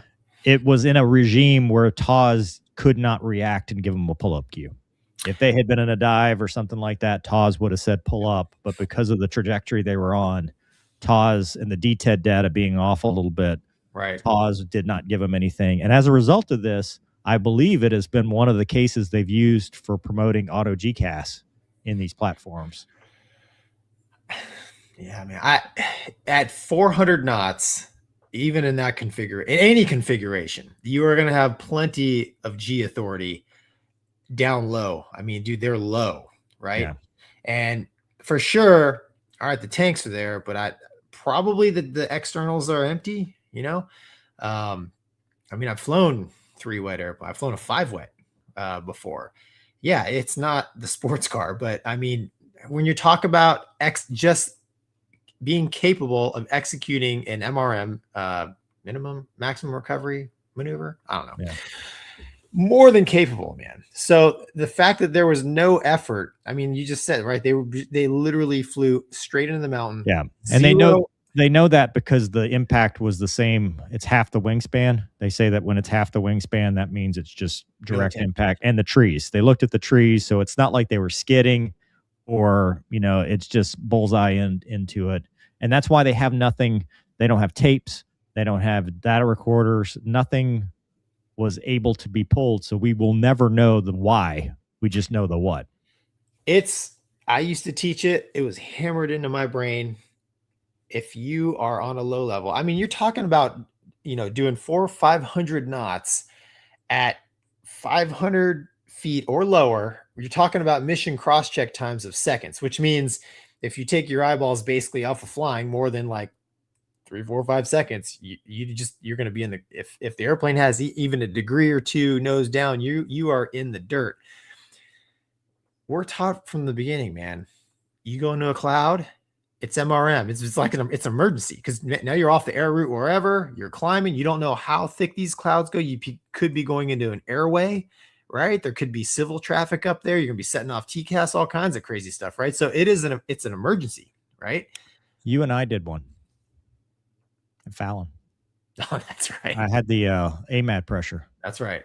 Yeah, that's right. Yeah, exactly. And it's something you do because the other thing we're taught is, if you're down low and fast and you have a problem, get away from the ground, right? Take that airspeed and convert it into altitude, because that's, you cannot be heads down doing anything other than flying at those altitudes and those speeds. And if you lose visual reference to the ground, dude, there's no option. You do the MRM, you get on your instruments, boom, and you execute, right? Burner, 4G pull, or greater, right? If you're real spooked.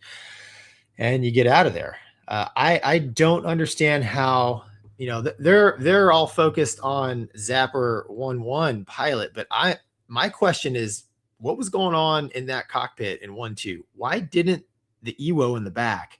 Yeah, that was really her job as the more senior air crew, was to keep stuff like this from happening. Now we'll never know. Were they having a discussion about it? Was she like telling the front seater to do it and she wasn't doing it? I'm pretty confident the Wizzos that I flew with, if I was in that scenario and they said, dude, MRM, pull up now, we're in the clouds, and I didn't, they might give me one more courtesy and then they're pulling the handle. Yeah. I mean, that's because they have no controls back there. No controls. Yeah. And you're like I said, you're literally seconds, even a couple degrees down, you're seconds from dying, right? So I don't understand. I know. I mean, in my mind, the Navy decided, we're going to pin this on the flight lead because at the time, I just don't think they wanted bad publicity for female aircrew. And it just so happens that every single person in this flight was female, except for the flight lead.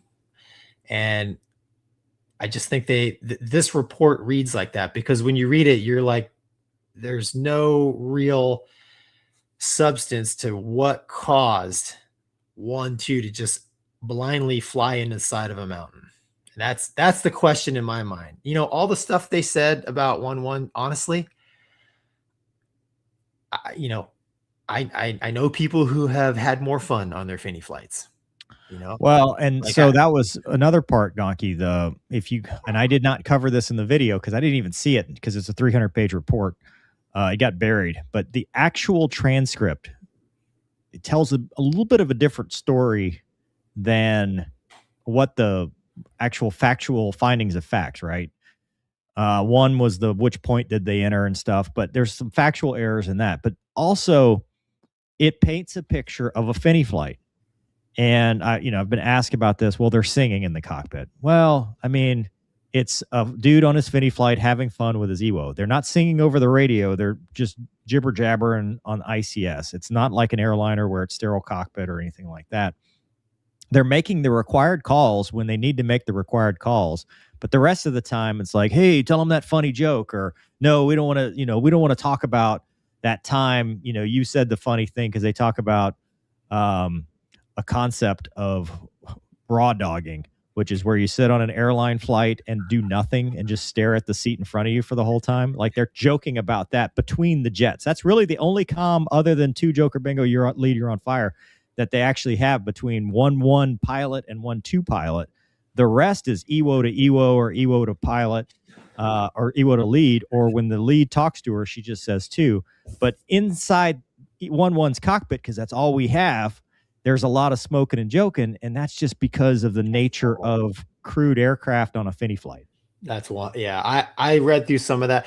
Honestly, there's nothing that they did that in my mind raises too much of an eyebrow. That all the huge questions of my mind rest with 1-1, 1-2, and that's the thing that gets me. So the people who did this report should be ashamed of themselves, and they should be fired. I mean, it's complete horseshit because it does every other fast jet aviator out there a disservice because 2 aviators died.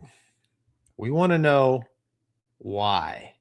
Like, why did they fly that jet into the sun? Don't tell me it was freaking 1-1's fault. He was at 8,000 feet, like 2 miles away. In that scenario, he did everything he needed to do. They called for the MRM. He executed the MRM. Why didn't 2 follow? Yeah. And it wouldn't surprise me one bit if they know why, because they did a deep dive into 1-1's history. Where's the deep dive into 1-2 pilots? Serena's history, flying history. They did cover it a little bit. They talked about in the interviews, in the interviews. So that was, so there's, I want to talk about the interviews real quick. They asked the people they interviewed, like the ODO or the SDO. They asked the OPSO, assistant OPSO. They asked about her as a pilot, and they said she was average, like a new pilot in the squadron. She struggled a little bit at the boat, but recovered. And then she struggled with night tanking, where she got spatial D'd and she had a low fuel light while trying to tank. That was the 2 things that they talked about in her history. Other than that, they said she was progressing, going level 2 to level 3. She was working on her quals and stuff like that. I'll let you get to. I want you to answer both of these. The other piece to that they asked the flight lead, because his interview's in there. In the finding of fact, they talk about neither 1-1 EWO, 1-1 pilot would talk about the brief, and they invoke their right to self-incrimination. And I said in my video, I'm like, whoa, that raises some eyebrows. Why would you do that? Well, if you go to the actual interview, you see why. Because they read them their rights.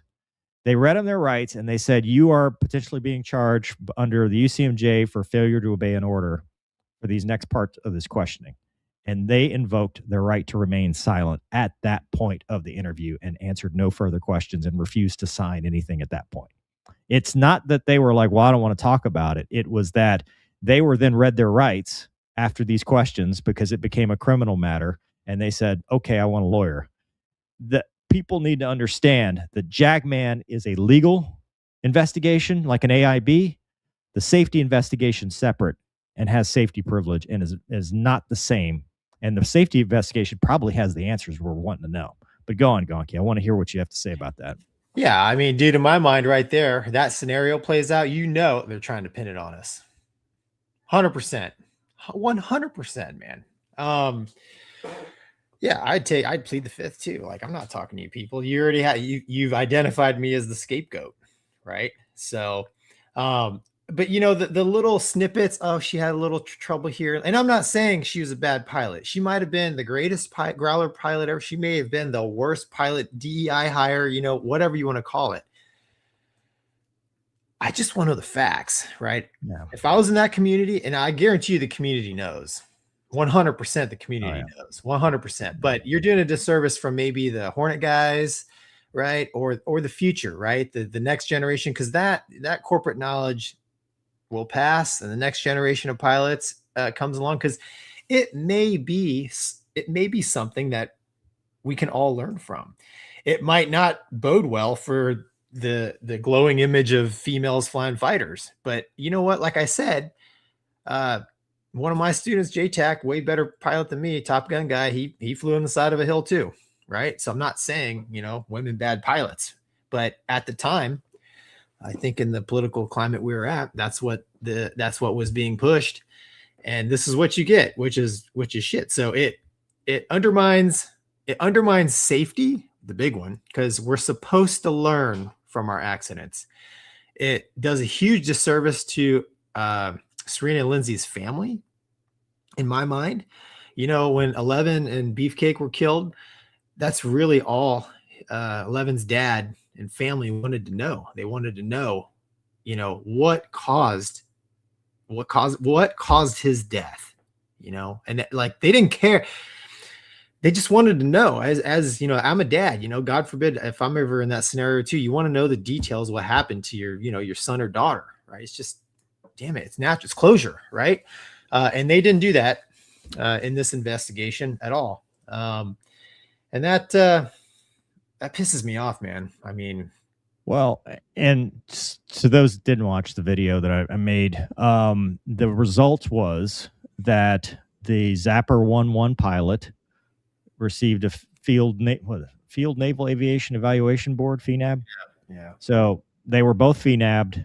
1-1 pilot was his wings were stripped, never fly a naval aircraft again, and they gave him a detaching fit rep, which was obviously adverse, which means he'll never command.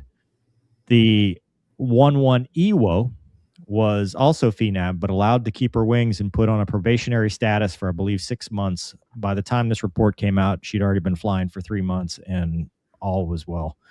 And if you read the report, and I was talking to Gonky about this offline, CAG, right? That's who that was I believe CAG? CAG, yeah. Everybody else says, oh, this is, tragic event, blah, blah, blah. CAG rolled in and was like, opinion this, I do not agree. Opinion this, I do not agree. Because CAG had the same feelings you had, Gonky, or you have, of that we are not learning what the truth is because we are focused on this one person who was not even in the mishap aircraft. Right. And one of the things I would call for, because I love the point you just made about we want to learn from it. The Navy has, in the last 5 years, because I've been doing this since 2018, I've been doing mishap reviews on the channel since about 2019. It used to be every mishap report, JAGMAN investigation, was in the safety reading library. You didn't have to FOIA. You didn't have to dig for them.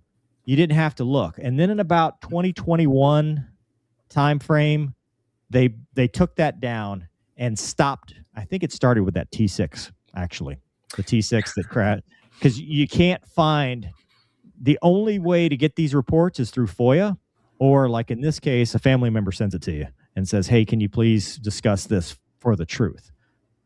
The Navy has gotten very closed kimono about safety, and I think that's a disservice to the public, because we should be open and saying, look, this is what happened. We got nothing to hide, and we want everybody in the aviation community to learn from it. Yeah, you bring up a good point, because it's not just the Navy that flies around down low, right? And sometimes, man, human factors transcends across all aviation, right? I mean, whether you're flying a little Piper, or a fast jet, sometimes these, these accidents have things that that can help you out, even if you're flying a like your own personal airplane. But yeah, dude, CAG. I read CAG's comments. I mean, he's basically feels like I do, because he deployed. He deployed with him, so I'm sure he is in the circle, right? I said before that the community knows what's going on here. The community knows what's happening. I would bet. I'm not a Growler guy. Maybe in about 12 months we'll ask Pale, but I bet Pale knows him. Pale 100% Pale knows, and he'll probably text me later and be like, "You're spot on," or "You're an idiot." But Gonky, never again. Yeah, never again. But CAG. CAG knows his pilots. He knows his air crew. And that's why he feels as strongly as he does. And dude, CAG's a pilot. He's still, he's a Navy 06 who still flies. And dude, any respectable pilot, I check my ego at the door. Like somebody died. Okay, I fly the same kinds of airplanes. Tell me what happened so I don't make that mistake. And if they actually did all the research on one on Serena, and it came back as she was just a terrible pilot, shouldn't have been here, we can't publish that. Let's pin it on the flight lead. Dude, that's, what, Navy, you should own up to the fact that maybe you put somebody in a spot they shouldn't have been. If that's the case, I'm not saying it is, but dude, we'll never know, because the Navy has swept it under the rug. They've pinned it on the pilot, and the fact they took his wings and ruined his career, and basically gave his backseater a slap on the hand, which I'm not saying, I'm sure she feels horrible, because she knows. I think it's just, dude, it's I think it's horrible. It's horrible, because he wasn't perfect. Yes, little deviations, okay, a barrel rollover, whatever, fly Navy. But dude, honestly, the clowns that probably issued this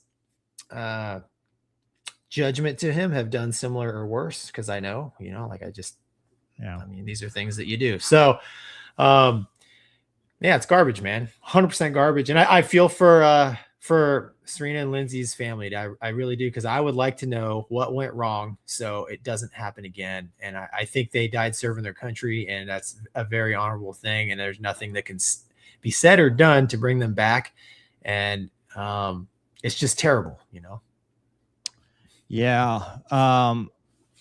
Dude, one of the things that the opinion of for the Jagman, and then what CAG said, they wanted, because they were focused so much on Zapper 1.1, they wanted a tracking system for every indiscretion that pilots had, so that it wouldn't be a surprise. And CAG was like, this is the dumbest. Like, if you read his opinion, he's like, that is idiotic. That means that you can't make mistakes. No one's ever going to push themselves because they're going to be afraid to be in this tracking system. Like, you can tell with the original investigation that they had this weird. I thought it wasn't pilots. Like, I read it and I'm like, these people don't fly for a living. Like, there's no way real fighter pilots. They were told, pin it on him. I don't know. But so real quick, because I do want to address this. The Mishap Review Board hasn't finalized their conclusions yet, says Joseph. It's my understanding, so the DOD might take issue with going public with this report before the safety investigation is done. I cannot imagine that is true, because doesn't the Mishap Review Board come out before the Jagman? No, you got approval. I was going to get to that, but I think chronologically, I don't think that makes sense, because usually the SIB, at least on the Air Force side, comes out before the AIB is complete. Because, But on that side, I received this report. I found the JAG responsible, and I confirmed that, number one, the CUI label is not accurate, and it was cleared for public release as is. And number two, it's cleared for public release, period. So, and it's the Department of War. But go on. And it's the Department of War, Joseph. So you might want to get your facts straight. That's it. Yeah, it's a terrible. I feel for the family. I feel for Serena's husband, father. It's terrible. There is a scholarship. Let me see. There was a. I don't have the link to it, but we'll find it when we clip this and put it in the description. But there's a scholarship for the Lindsay Evans. Yeah, for the EWO. The EWO's mother at Women in Aviation, and she was there with the parents of another pilot of an EA-6B who was killed on the low level years earlier. They have a scholarship in honor of their daughters. So if we can find it, we'll try to put that in the description. But, honor their legacy. That's all you can do, and you honor people with the truth. Yeah. But they're by the grace of God go I, right? This is not because of anything. Flying fast jets is a dangerous business. Yeah. There's been plenty of guys better than me and, 100%. Who have crashed inexplainably. So I'm not saying, I take issue with the way this was, the way the report was written and the way that the Navy directed it to be written, I believe, not really with the victims, not at all with victims. Yeah. All right, Gonky, let's hit this real, so to speak. Let's see here. Renee says, no disrespect. Is it possible this was not an accident and they're covering up something else? I doubt. I mean, we'll never know, right? Maybe. I hope not. There are no indications. If you read the interviews, they ask, there was nothing to indicate that Serena specifically was under the influence or sad or anything other than happy that they were going to go do a fitting flight.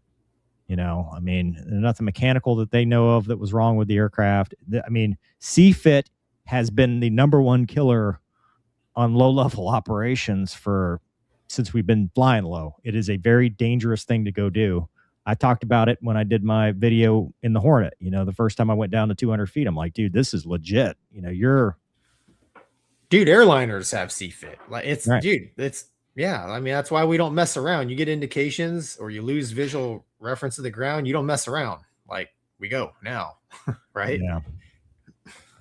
All right. Let's see. We'll get back in order. Of course, $2 from a Marine to say meow. Of course. Perfect. Let's see. This says, as Navy pilots lined up for approach to a carrier yourselves at hard center line, something so far ahead, thinking of 9/11, how'd they do something with so little training? Second went in diagonally. Well, that sounds like a you question. Yeah, I don't really think there's much correlation between 9/11. No, I think these are separate thoughts. He's having a stream of consciousness.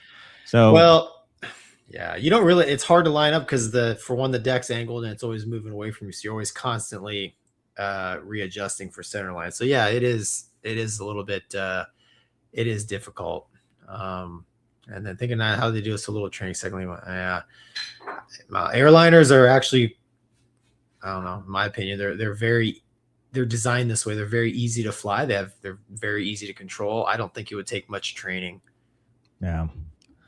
And then he says, were you active duty 9/11? No, I was in college. No. How'd you rate NORAD's response to the attacks? It wasn't something that they expected, right? It wasn't. We're thinking of the Russians coming across, which at that time wasn't even a real thing. We had no natural predators. So I think it was a shock. Well, the big lesson learned, a surprise is dude, if you have the element of surprise on your enemy, you're going to do Pearl Harbor. Yeah. The guy that ran through security here this week, right? The ballroom dance shooting, whatever. Yeah. I can answer this for Gonky. No. Steeman Demon Mover Gonky, have you heard the oil reports that Europe and Asia will be out of aviation gas by late summer or fall? The reason I can answer that for you is because you said it was cheaper to buy gas over in Europe than it was here. Well, maybe it's a Costco. We're gonna ferry fuel from the most expensive place on the planet. Oh yeah, I've heard that. I don't know, think that'll happen, but although I have seen Air India is gonna reduce their flights over here. So Tom says, if 1-1 was so risky, why would a commander not ground him or worse? He has over 2,000 hours, so surely he's been flying for a while. He got credit for recovering that flat spin Hornet too. Yes, according to CAG, he got credit for it. And like there was a lot of BS in it because CAG corrected one of the things where they said, oh, well, the new commander didn't even know it. And CAG is like, no. The new commander knew about what you mentioned. He didn't know about some tiny BS stuff that was not mentioned that should never have been mentioned because it's nonsense. Like we all have stupid, like make mistakes. What does it matter that he had an OCF when what, how is that related? I mean, in third grade, he cheated on a test. Thanks. Right. Appreciate your information. You guys are the best investigators I've ever seen. Right. I mean, literally that scenario happened when I was a RAG IP to one of the commanders coming through. And the only thing that happened is he got up at a AOM that we had and just talked about it. Yeah. So we could learn from it, right? Yeah. I'm surprised they're like, well, he had a fratricide back in. Yeah. Great. Mach says, a little late. Wow. Did I miss anything? Seriously, did an EAA chapter meeting earlier, and great to have that first. You guys last. We'll catch up with the download in a few days. You guys and your show rocks. One of the best out there. Thanks. Wow. Thanks, Mach. I love your airplane. It's a new picture every week. I know, man. It's good looking. Zenith says, cheers. Thank you, sir. Or ma'am. Zenith. Thank you. Kimini Johansson. Will the Air Force do better outside of NATO? Boy, that's a hot topic.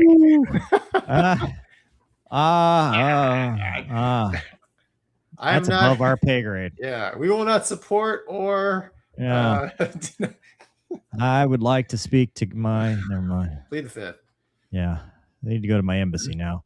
Old Navy guy says bottom of 1350-55 is 200 feet AGL. Could be SOP. Flew those routes many times as a Prowler pilot. Always at 200. In the comms, they said that it had been changed to 500. So, like for a noise abatement thing, because they actually talk about it in the cockpit. They're like, "Hey, we're going down to 500 based on the charts." So, routes change, and there's different places where there's different altitude step downs and stuff. So that's all I'm going for. But the report is still wrong because they set their rad out at 450. They banged off the rad out, and a couple times, it's like terrain changes. We're not flying flat over a desert. That's right, dude. Like I said, they did everything. They didn't do many. I didn't think they did anything bad. I mean, out of the ordinary, I should say. I mean, yeah, you're right. It's not like they were flying flat terrain, dude. It's ridiculous. That weren't doing a low level in New Orleans. Oh yeah, that's true. Grouser Pilot says there's no such thing as the Navy or the Army. There are always individuals behind all decisions. They should own them. I smell careerism. This creates risk-averse pilots. Well, you know what it creates? It creates pilots that don't trust the outcome. Because if you tell pilots, hey, look, if the worst, God forbid, happens, and you just happen to be there, they're going to, it's you. I mean, you're going to get hung out to dry. Yeah, dude, trust is such a huge. I mean, you're talking about an organization that might ask you to die, right? So you have to have the trust, and this kind of stuff is cancer in a community. All right, Gonky, you want to do one more before the mental health minute? Yeah, I don't care. Sure, man. It's third? Is this the third or fourth? This was the third. We're on number 4. All right, let's go. Let's do it. All right. So Congress is considering more incentives for Air Force pilots. Got to remove this. There we go. Basically, sabbaticals for pilots. The lawmakers are eyeing extra incentives amid a manning shortfall. Ted Budd of North Carolina and Jean Shaheen of North New Hampshire, just New Hampshire, spearheaded a legislative package including 2 bills designed to retain Air Force aviators, the Retention Enhancements for Tactical Aircrew Initiative, or RETAIN, and the Fighter Aircrew Career Flexibility Act mandates maximum $1,500 per month in aviation incentive pay with more than 8 years of experience, expanded eligibility for career flexibility to include aviators with less than a year left on their contract, and reduce the minimum commitment participants must agree to from 4 years to 1. Increase maximum cash bonus for demo participants from $50,000 to $100,000, and add financial incentives such as the ability to perform a staff assignment that does not require flying remotely or transferring to a non-combat aviation service position to the program. Also extend the demonstration by 3 years, keeping it open operating to 2031. This week, they noted that the aircraft personnel levels are projected to decline slightly in 2026 to 88.5% compared to 91.9% in 2025. It's particularly a problem with the fighter and bomber communities, which is below 70% in 2027. While individual manning numbers for each community are an important metric, the overall pilot manning level must be considered as a certain number of pilot billets are interchangeable. Overall manning drops substantially year over year. That was the highlight. They were also looking at a sabbatical that they could take. Dude, here's my thought. The answer to all of life's problems in the Air Force is a little thing called the Air Reserve component. National Guard and Air Force Reserve are your lifeline to an experienced aviation community in the military.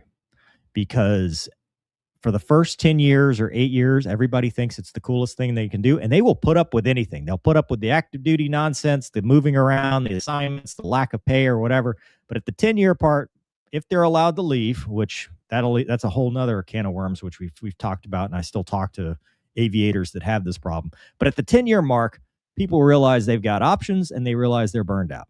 And you want to keep that experience. Well, how do you keep that experience? Unit-equipped fighters, unit-equipped aircraft. We, in the last 20 years, we have, especially with BRAC 2003 and beyond, we have started this trend of selling our soul in the Air Reserve component to be relevant to active duty, because the active duty does not believe that the Air Reserve component is as good. So how do we fix that? We go TFI. We sold our soul to be a part of the F-22. We sold our soul to be about part of the F-35. And what that has driven is the drawdown of fighter units. We have lost experience in the maintainers. We've lost experience in the pilots. We've lost experience overall, because now all we have is a select number of units in small areas, a lot of places that are not near major airline hubs. With a unit-equipped Air Reserve component, people can take their sabbatical, because then they can choose their own adventure. They can go full-time as an AGR, which is active orders. They can be an Air Reserve technician. They can do part-time orders. They can do seasoning orders. They can do ADOS days. They can do RPA. They can deploy, and they can keep that experience and go get their airline seniority number or whatever civilian thing they're working on while they're doing it. And the aircraft are meticulously maintained, because it's the same maintainers that stay there, and those are their babies, and they're spotless. I've never been to a reserve or guard squadron where they weren't immaculate. Those are the ones you want to keep. And I think what we need to do is take these EX buys and these Block 70, Block 80s, buy some of those and re-equip actual guard reserve squadrons where they own their own iron and there's no active duty component whatsoever, unless they want to send some lieutenants, onesie twosies, to come get seasoned by dudes that have been doing this for 20 years. That's my soapbox. I'm sorry, Gonky. What do you say? Yeah, I agree with everything you said. I think Congress is trying to keep the active duty like plussed up, right? So they have a huge exodus out of active duty, probably into reserve and guard, like you're talking about. I don't think this sabbatical nonsense is gonna work. Dude, it's really simple, man. And you said it. It's the same on the active side as the reserve side. I just want airplanes. And I just want money to fill the fuel tank so I can fly the airplane, right? I mean, the taxpayer spent a lot of money training me how to do a job. It's a very specialized job, takes a lot of money to train to do this job at the level that it needs to be done. And that's what I wanted to do. You take a flying squadron and you cut their hours. It's not like, well, we would have been flying today, but we're not. So let's go get some volleyball, and we'll go to Burger King afterwards. No, dude, no. Because the guys, the leaders that are on the track, right? They got to keep checking boxes green. So we'll have a training day. We'll just bookend it. All right, from 6 to 6, we'll have ground training. We'll get some system stuff, some tactic stuff, and then Major Hartsock, make a presentation on that, right? So all these special projects spawn because we got to figure out something to do with the day. We're not flying, right? We ain't got no money, right? And dude, nobody wants to do that. I joined to fly fighter jets. Like, I'm a pilot, I can fly. I don't want to do any of this other stuff. Right. Yes, some of it, a little bit of it is required and important, but dude, nobody wants to be a pilot, a fighter pilot, air mobility pilot, you name it. Nobody wants to be a pilot in a force that doesn't have airplanes to fly or money to fly. It's like, what the hell am I doing here? Right? Yeah. And I saw in the comments, they're like, well, movers saying 5th gen's not. No, I'm not saying anything. This is not a commentary on the efficacy of 5th gen or 4th gen or 6th gen or whatever gen we're on.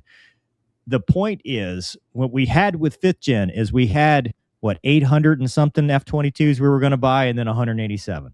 We had F-35s that we can't buy enough of, and we're squirreling them away for the active duty. I know it's not realistic. Like, I think unit equipped F-35, that's just unit equipped F-35 should exist. I'm a realist though, and saying that, we need that Gen 4.5 that we're always harping on, where we need the EXs and the 16s, because we need new airframes. It's not just put new tech in airframes. We need airframes that don't have 10,000 hours on them. We need airframe, give me the exact same airframe. I don't care, but give me something that, is not G limited, and, we're not talking service life extensions and engines that are falling. Like, we need new stuff. And I know money is a problem, but guess what? Your most cost effective on the manning side is the Guard Reserve. No one saves money like per experience level as much as the Guard Reserve, because we're not paying for the 20-year retirement for a lot of these people. We're not paying for the health care for a lot of these people. Now, TRICARE Reserve Select is awesome, and we'd like to keep that. But if you look at how much an active duty member costs versus how much a Guard member costs and how much a reserve member costs, you're getting a lot more bang for buck out of that. And that is the experienced fighter force you want to retain, that you can call up to go do your next conflict. Because guess what? They do. VFA 201, perfect example. When they were called, they were the experienced dude with the best grades on the boat. They were teaching the young kids tactics and stuff. All these wars, Desert Storm, T-Bear, who has been on this show, has spent his entire life in the reserves. And I guarantee you, he has more combat experience than most people you will meet, having flown, since the late 80s in like 4 different conflicts. I mean, it's not, you can still use them. And I think people in the higher levels think, well, active duty is great.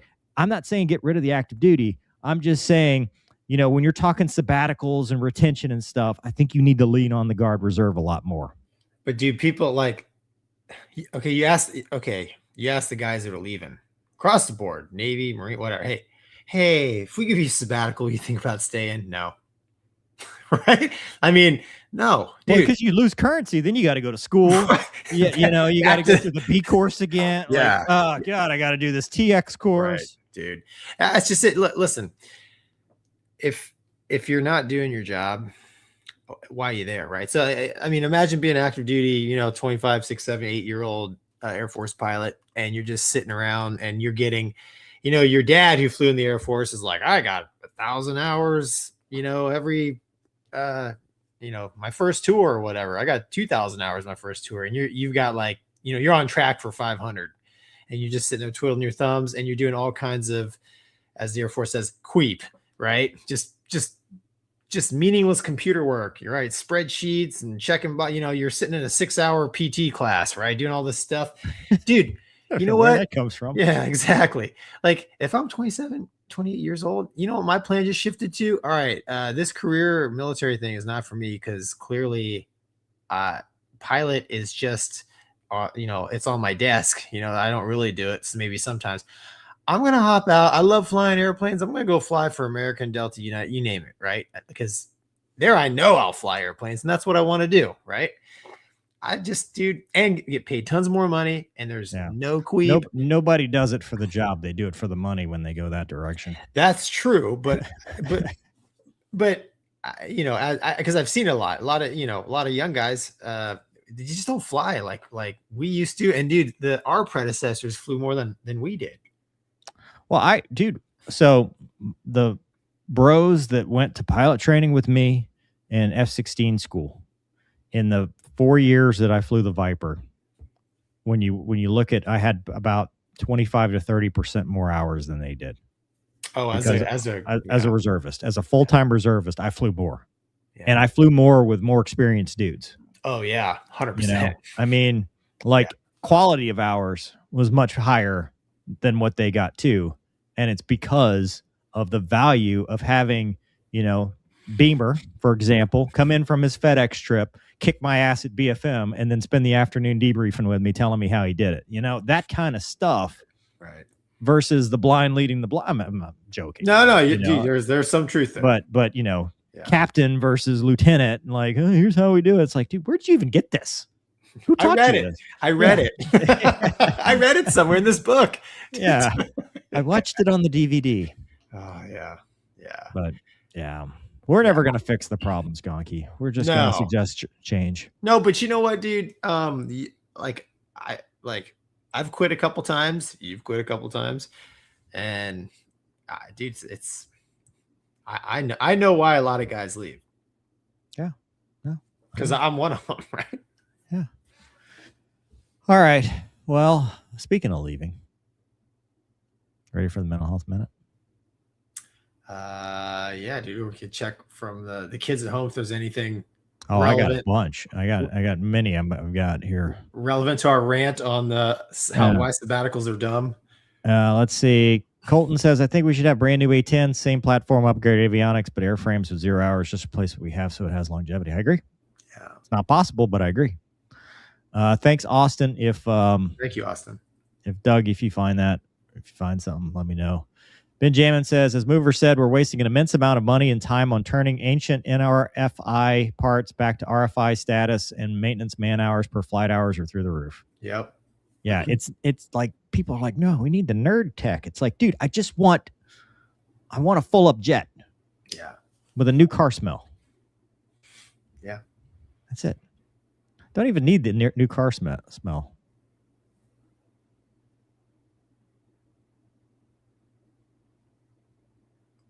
Are you there?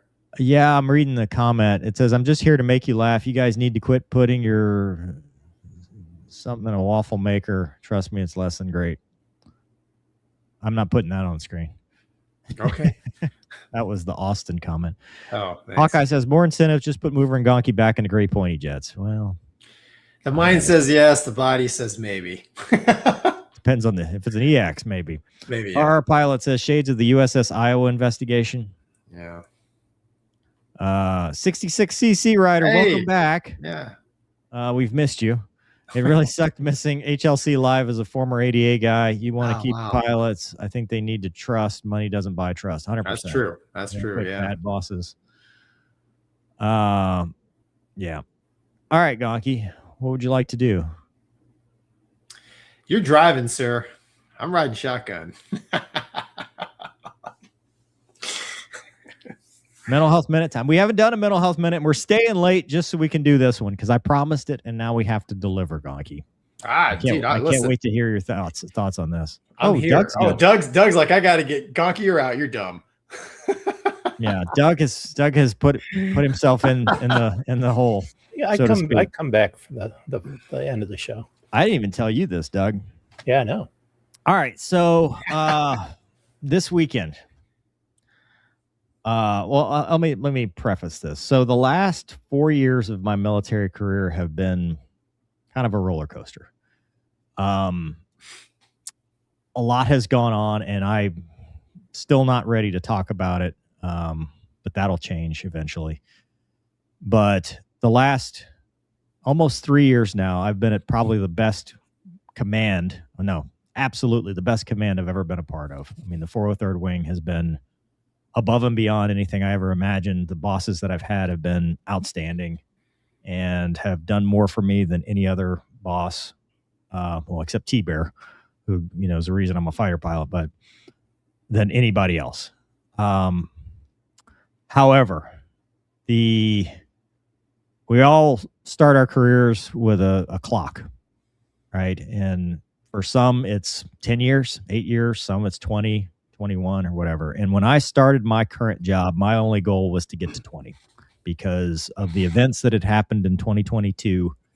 I thought that's all I could get to. Like at that point, it was with everything that was going on, I thought I was going to be out on the street and never get back in, because once you're out with what was going on, it was very hard to get back in. And so I was very thankful and am very thankful for the opportunity that they were able to give me. And honestly, I thought that some of it had been overcome. I settled into the new job. I had finished the nerd stuff that you need to do to get promoted that Gonky is struggling with right now. And I had probably the best possible support from the best people that I could to get there. And it was not enough. And I did not, on this last board, get promoted.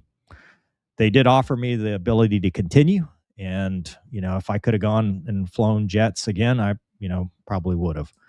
But this weekend, it hit me that as, it's this time of year, you're doing your officer performance brief and your promotion recommendation, and they have to rack and stack for the next board and all that stuff. I started looking and I'm like, what am I doing here? What do I have to offer the military anymore? And while I have absolutely, think I still have stuff to give and would love to go fly or continue what I'm doing, I did not want my boss to burn the effort on me, knowing that if it didn't happen this last time, it's not going to happen next time. It's not going to happen the next time. Like it's not going any further. There's some other pieces to that. There's a very storied, a big story in there that I'm going to tell. But at that point, I looked at it and said, I think it's time to hang it up at 21 years, which is what it'll be on November 9th. And I picked November 9th because that's the day my dad died.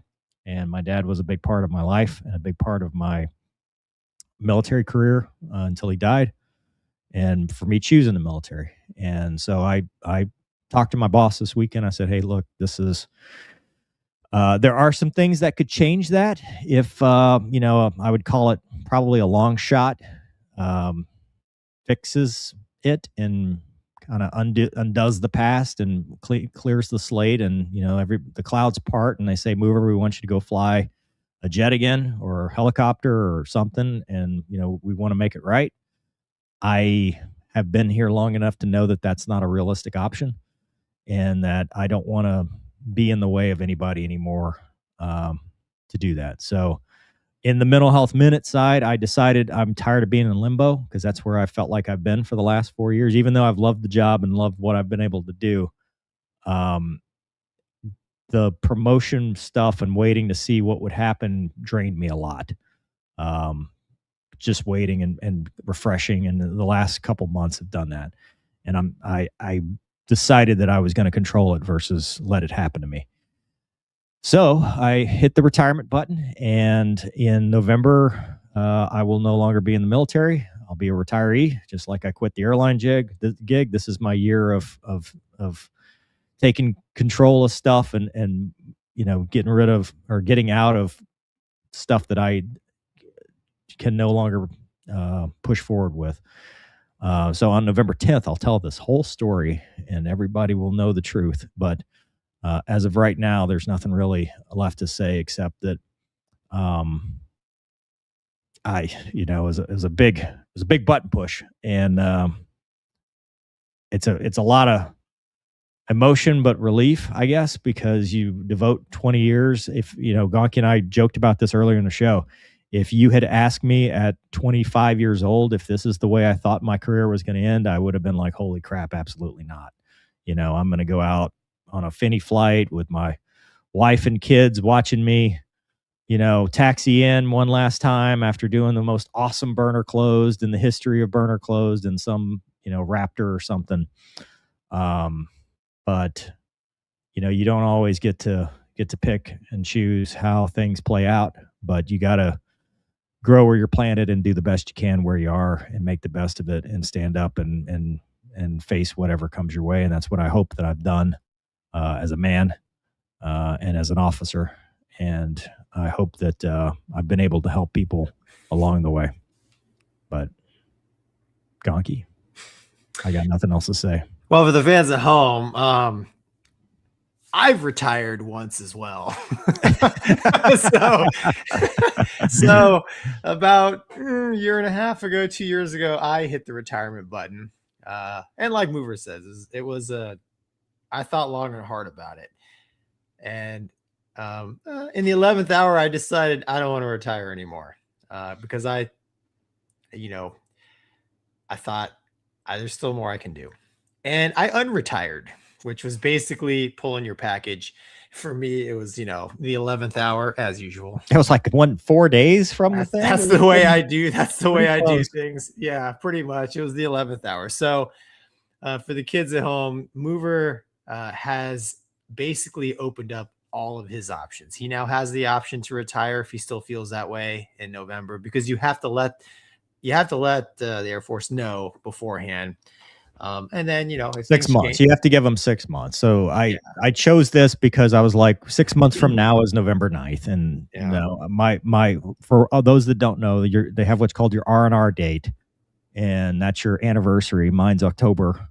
So I didn't want to go past that because then you're never going to get another good year. So. Right. So he's got all options on the table now. So I understand, your anxiety about being a first time trying to retire person. So I'm glad I can be here for mentorship and guidance. Yeah. But yeah, I dude, for the mental health side of it, controlling your destiny, I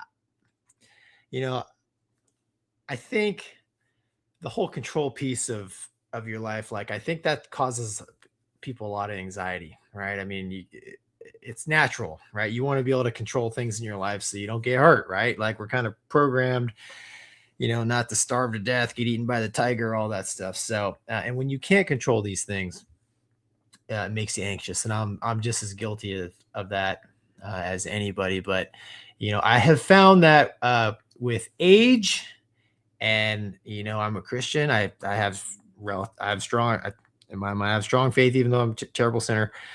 I find that if you do the best that you can do with what you control, and just have faith that the rest of it will figure itself out, I think that takes a lot of the anxiety away. And that's how I operate. I think Mover will attest to that. As a golden retriever. I don't let things bother me that I can't control, because why worry about it, right? That's kind of how we're taught in the fighter business, right? Like, the fighter jets are built, like, we don't have like fire bottles, and I can't shut down systems and all kinds of crap, right? In the fighter jet, it's like something wrong with the motor, shut it down, that doesn't work. Well, sorry, punch out, whatever, right? So, control what you can control, and then you gotta let the chips fall, and then sometimes, destiny will take you, a path you never thought. And a lot of times that can be a good thing if you truly are, putting in the effort, putting your best foot forward, and controlling the things that you can control. So, as an active duty Navy guy who, I wanted to fly fighters, but I knew the odds were against me from the start. Anxiety was a big thing, right? Number one, I didn't want to wash out. No offense to helos, I didn't want to fly helos or P3s or any of that stuff. So, I did the best that I could, and the chips fell, and it worked out for me. Could have gone could have gone another way, but dude, you put it all on the table, do the best you can do. You sleep like a baby at night. And I think at the end of the day, you'll probably, in most cases, probably end up where you should be anyways. So, Doug. Yeah, I didn't know that news, Mover, and I know a lot about the decision process that went into it, and I respect you a lot for making the choice. It takes a lot to stay in something like that, and when you've got the option and you've got the data, sometimes the right decision becomes pretty clear. I went through something similar not too long ago, and I think you made the right call. Yeah, and I don't know if you're right, Gonky, because I mean there is a chance. You think it's a better chance than I do. That in some amount of time, I'm like, well, folks, I'm back. I can't quit yet. And so it is possible. It also is possible that there is another chapter of public service, in my future that could be more beneficial to more people. I'll never discount any options like that. But for this one, it was still, it's not permanent till it's permanent, but it's still, for me, it was a big decision, and it boiled down to, I could wait and then decide, or I could go, no, you know what? I'm in the driver's seat right now. And then if something were to happen that changed my mind, it was because it was a pleasant surprise versus I'm clicking refresh every day, hoping that something changes. And to me, that was the difference. I think that's a big part of it. Like Gonky said, the part, controlling what you can. And yeah. That's a lot what this was about. Sorry, I'm losing my voice. It's okay. Late. It's emotional for all of us. Good Doug. I'll be here when you try to unretire. I know the paperwork's real.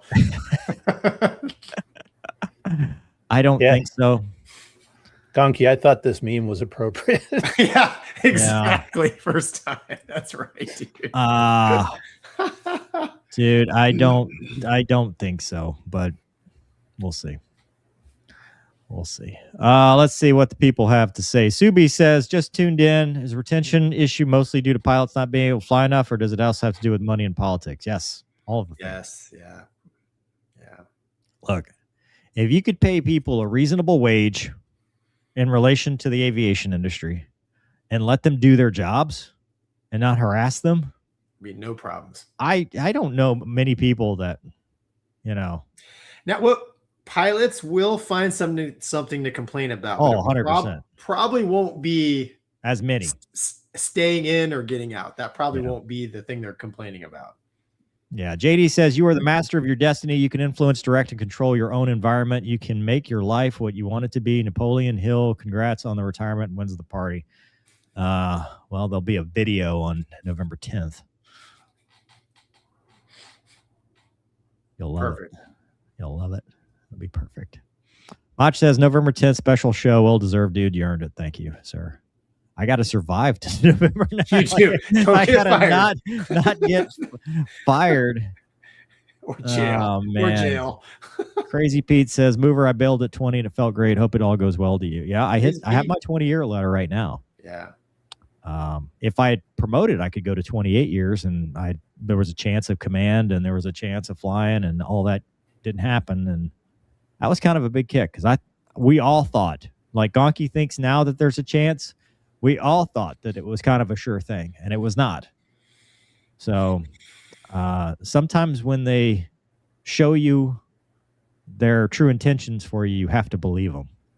If the Air Force feels that way about me, I can't change your mind. So, plus, I don't want to steal from Gonky, who is going to become a general in this man's Air Force. No. Oh, no. Had to bow out so he could take my spot. Joe says, Mover, I went through something similar when I retired. Just remember, you're not quitting, you're moving forward. That's the way I like to look at it, is moving forward with the beard. No more shaving for the stupid reasons. Thanks, Tacker. Alex says, I'm sorry. I was going to say every Monday you and I can both laugh at Gonky being clean shaven. That's right. Well, one Monday a month at least. Alex says, Mover, it's okay. My dad left his career in the rail industry after 25 is working as an inspector on the pipeline. Good luck to both of you, and we are with you. Thanks, Alec. Appreciate you, man. Thanks, man. Thanks for the support. You're wise beyond your years. Yeah. Aaron says, nobody puts Dougie in the corner. On a serious note, hope everything works out for you, Mover. Hey, Ron, thank you. Literally put myself in the corner. He did, actually.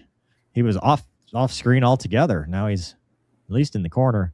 BJ Turon says, Mover sounds like Jimmy Stewart at the end of Strategic Air Command. After being recalled back to duty, he retires after he can't fly anymore. Great footage of B-36s and B-47s. U.S. went all out. Yeah. Thank you, though. Disco Dan, appreciate you. You never really know when your last ride is your last ride, so do right by yourself and the people around you the best you can. Part of it is for the people around you. Cheers. Congratulations on your coming retirement. Be well. I did not want our Finney flight to be. Now, I did not want to go out that way. Yeah. But the fact that I got a Finney flight with you, Gonky, is at least a consolation prize. I know. Same. I mean, same. We got the same Finney flight, dude.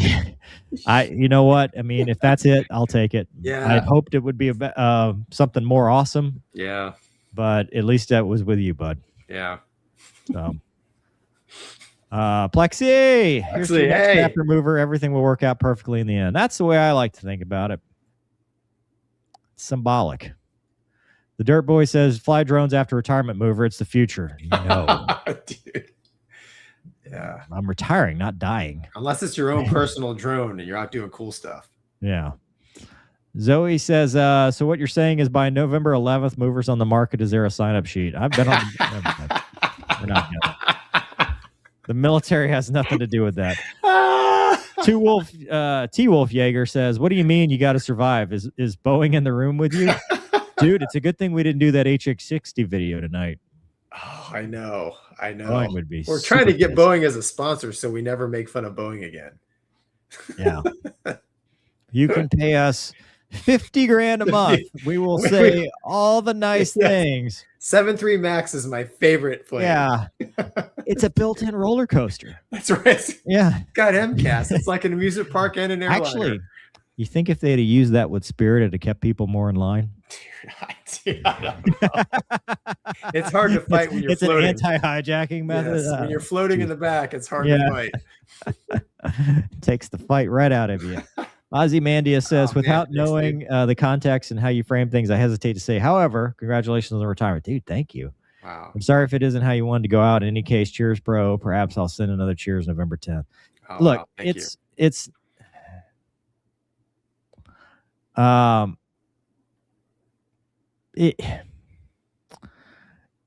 I was talking to Colonel Mattingly, which, by the way, best American I know, right? I mean, just one of the greatest bosses, just awesome dude. He's the reason I even got hired there.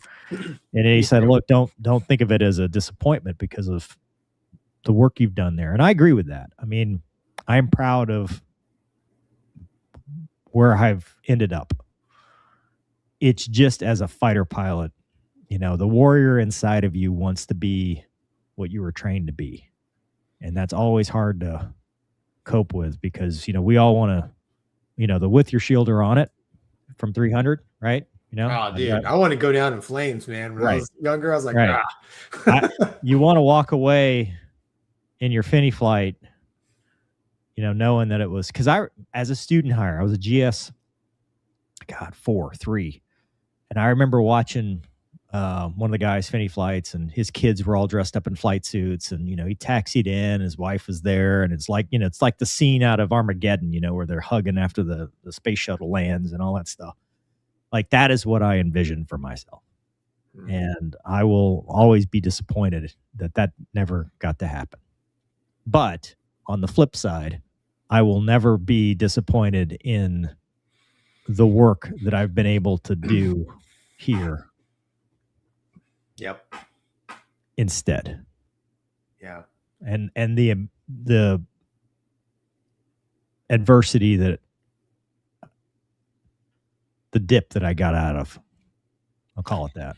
Well, dude, we've both had odd second half of our careers. So well, that's because you hitched your wagon to me, bud. No, not really. I don't We know. arrived at the same place, just differently. But yes. Yeah. Mark says, I've walked away from the dream of train driver for signaler, ATC on the railways in UK. Wow, that's Oh, cool. Wow. Bittersweet, but very freeing too. Yeah. Well, sometimes you just got to make the call. That's right. Tom says, Mover can work with Tyler Perry on gigantic RC planes, only if it's Airwolf. Yes, please. That's Yeah. awesome. Tack Air says, Mover, you know what is right for you, but the universe has its way of moving you where you need to be. Salute. No meows here. You got this.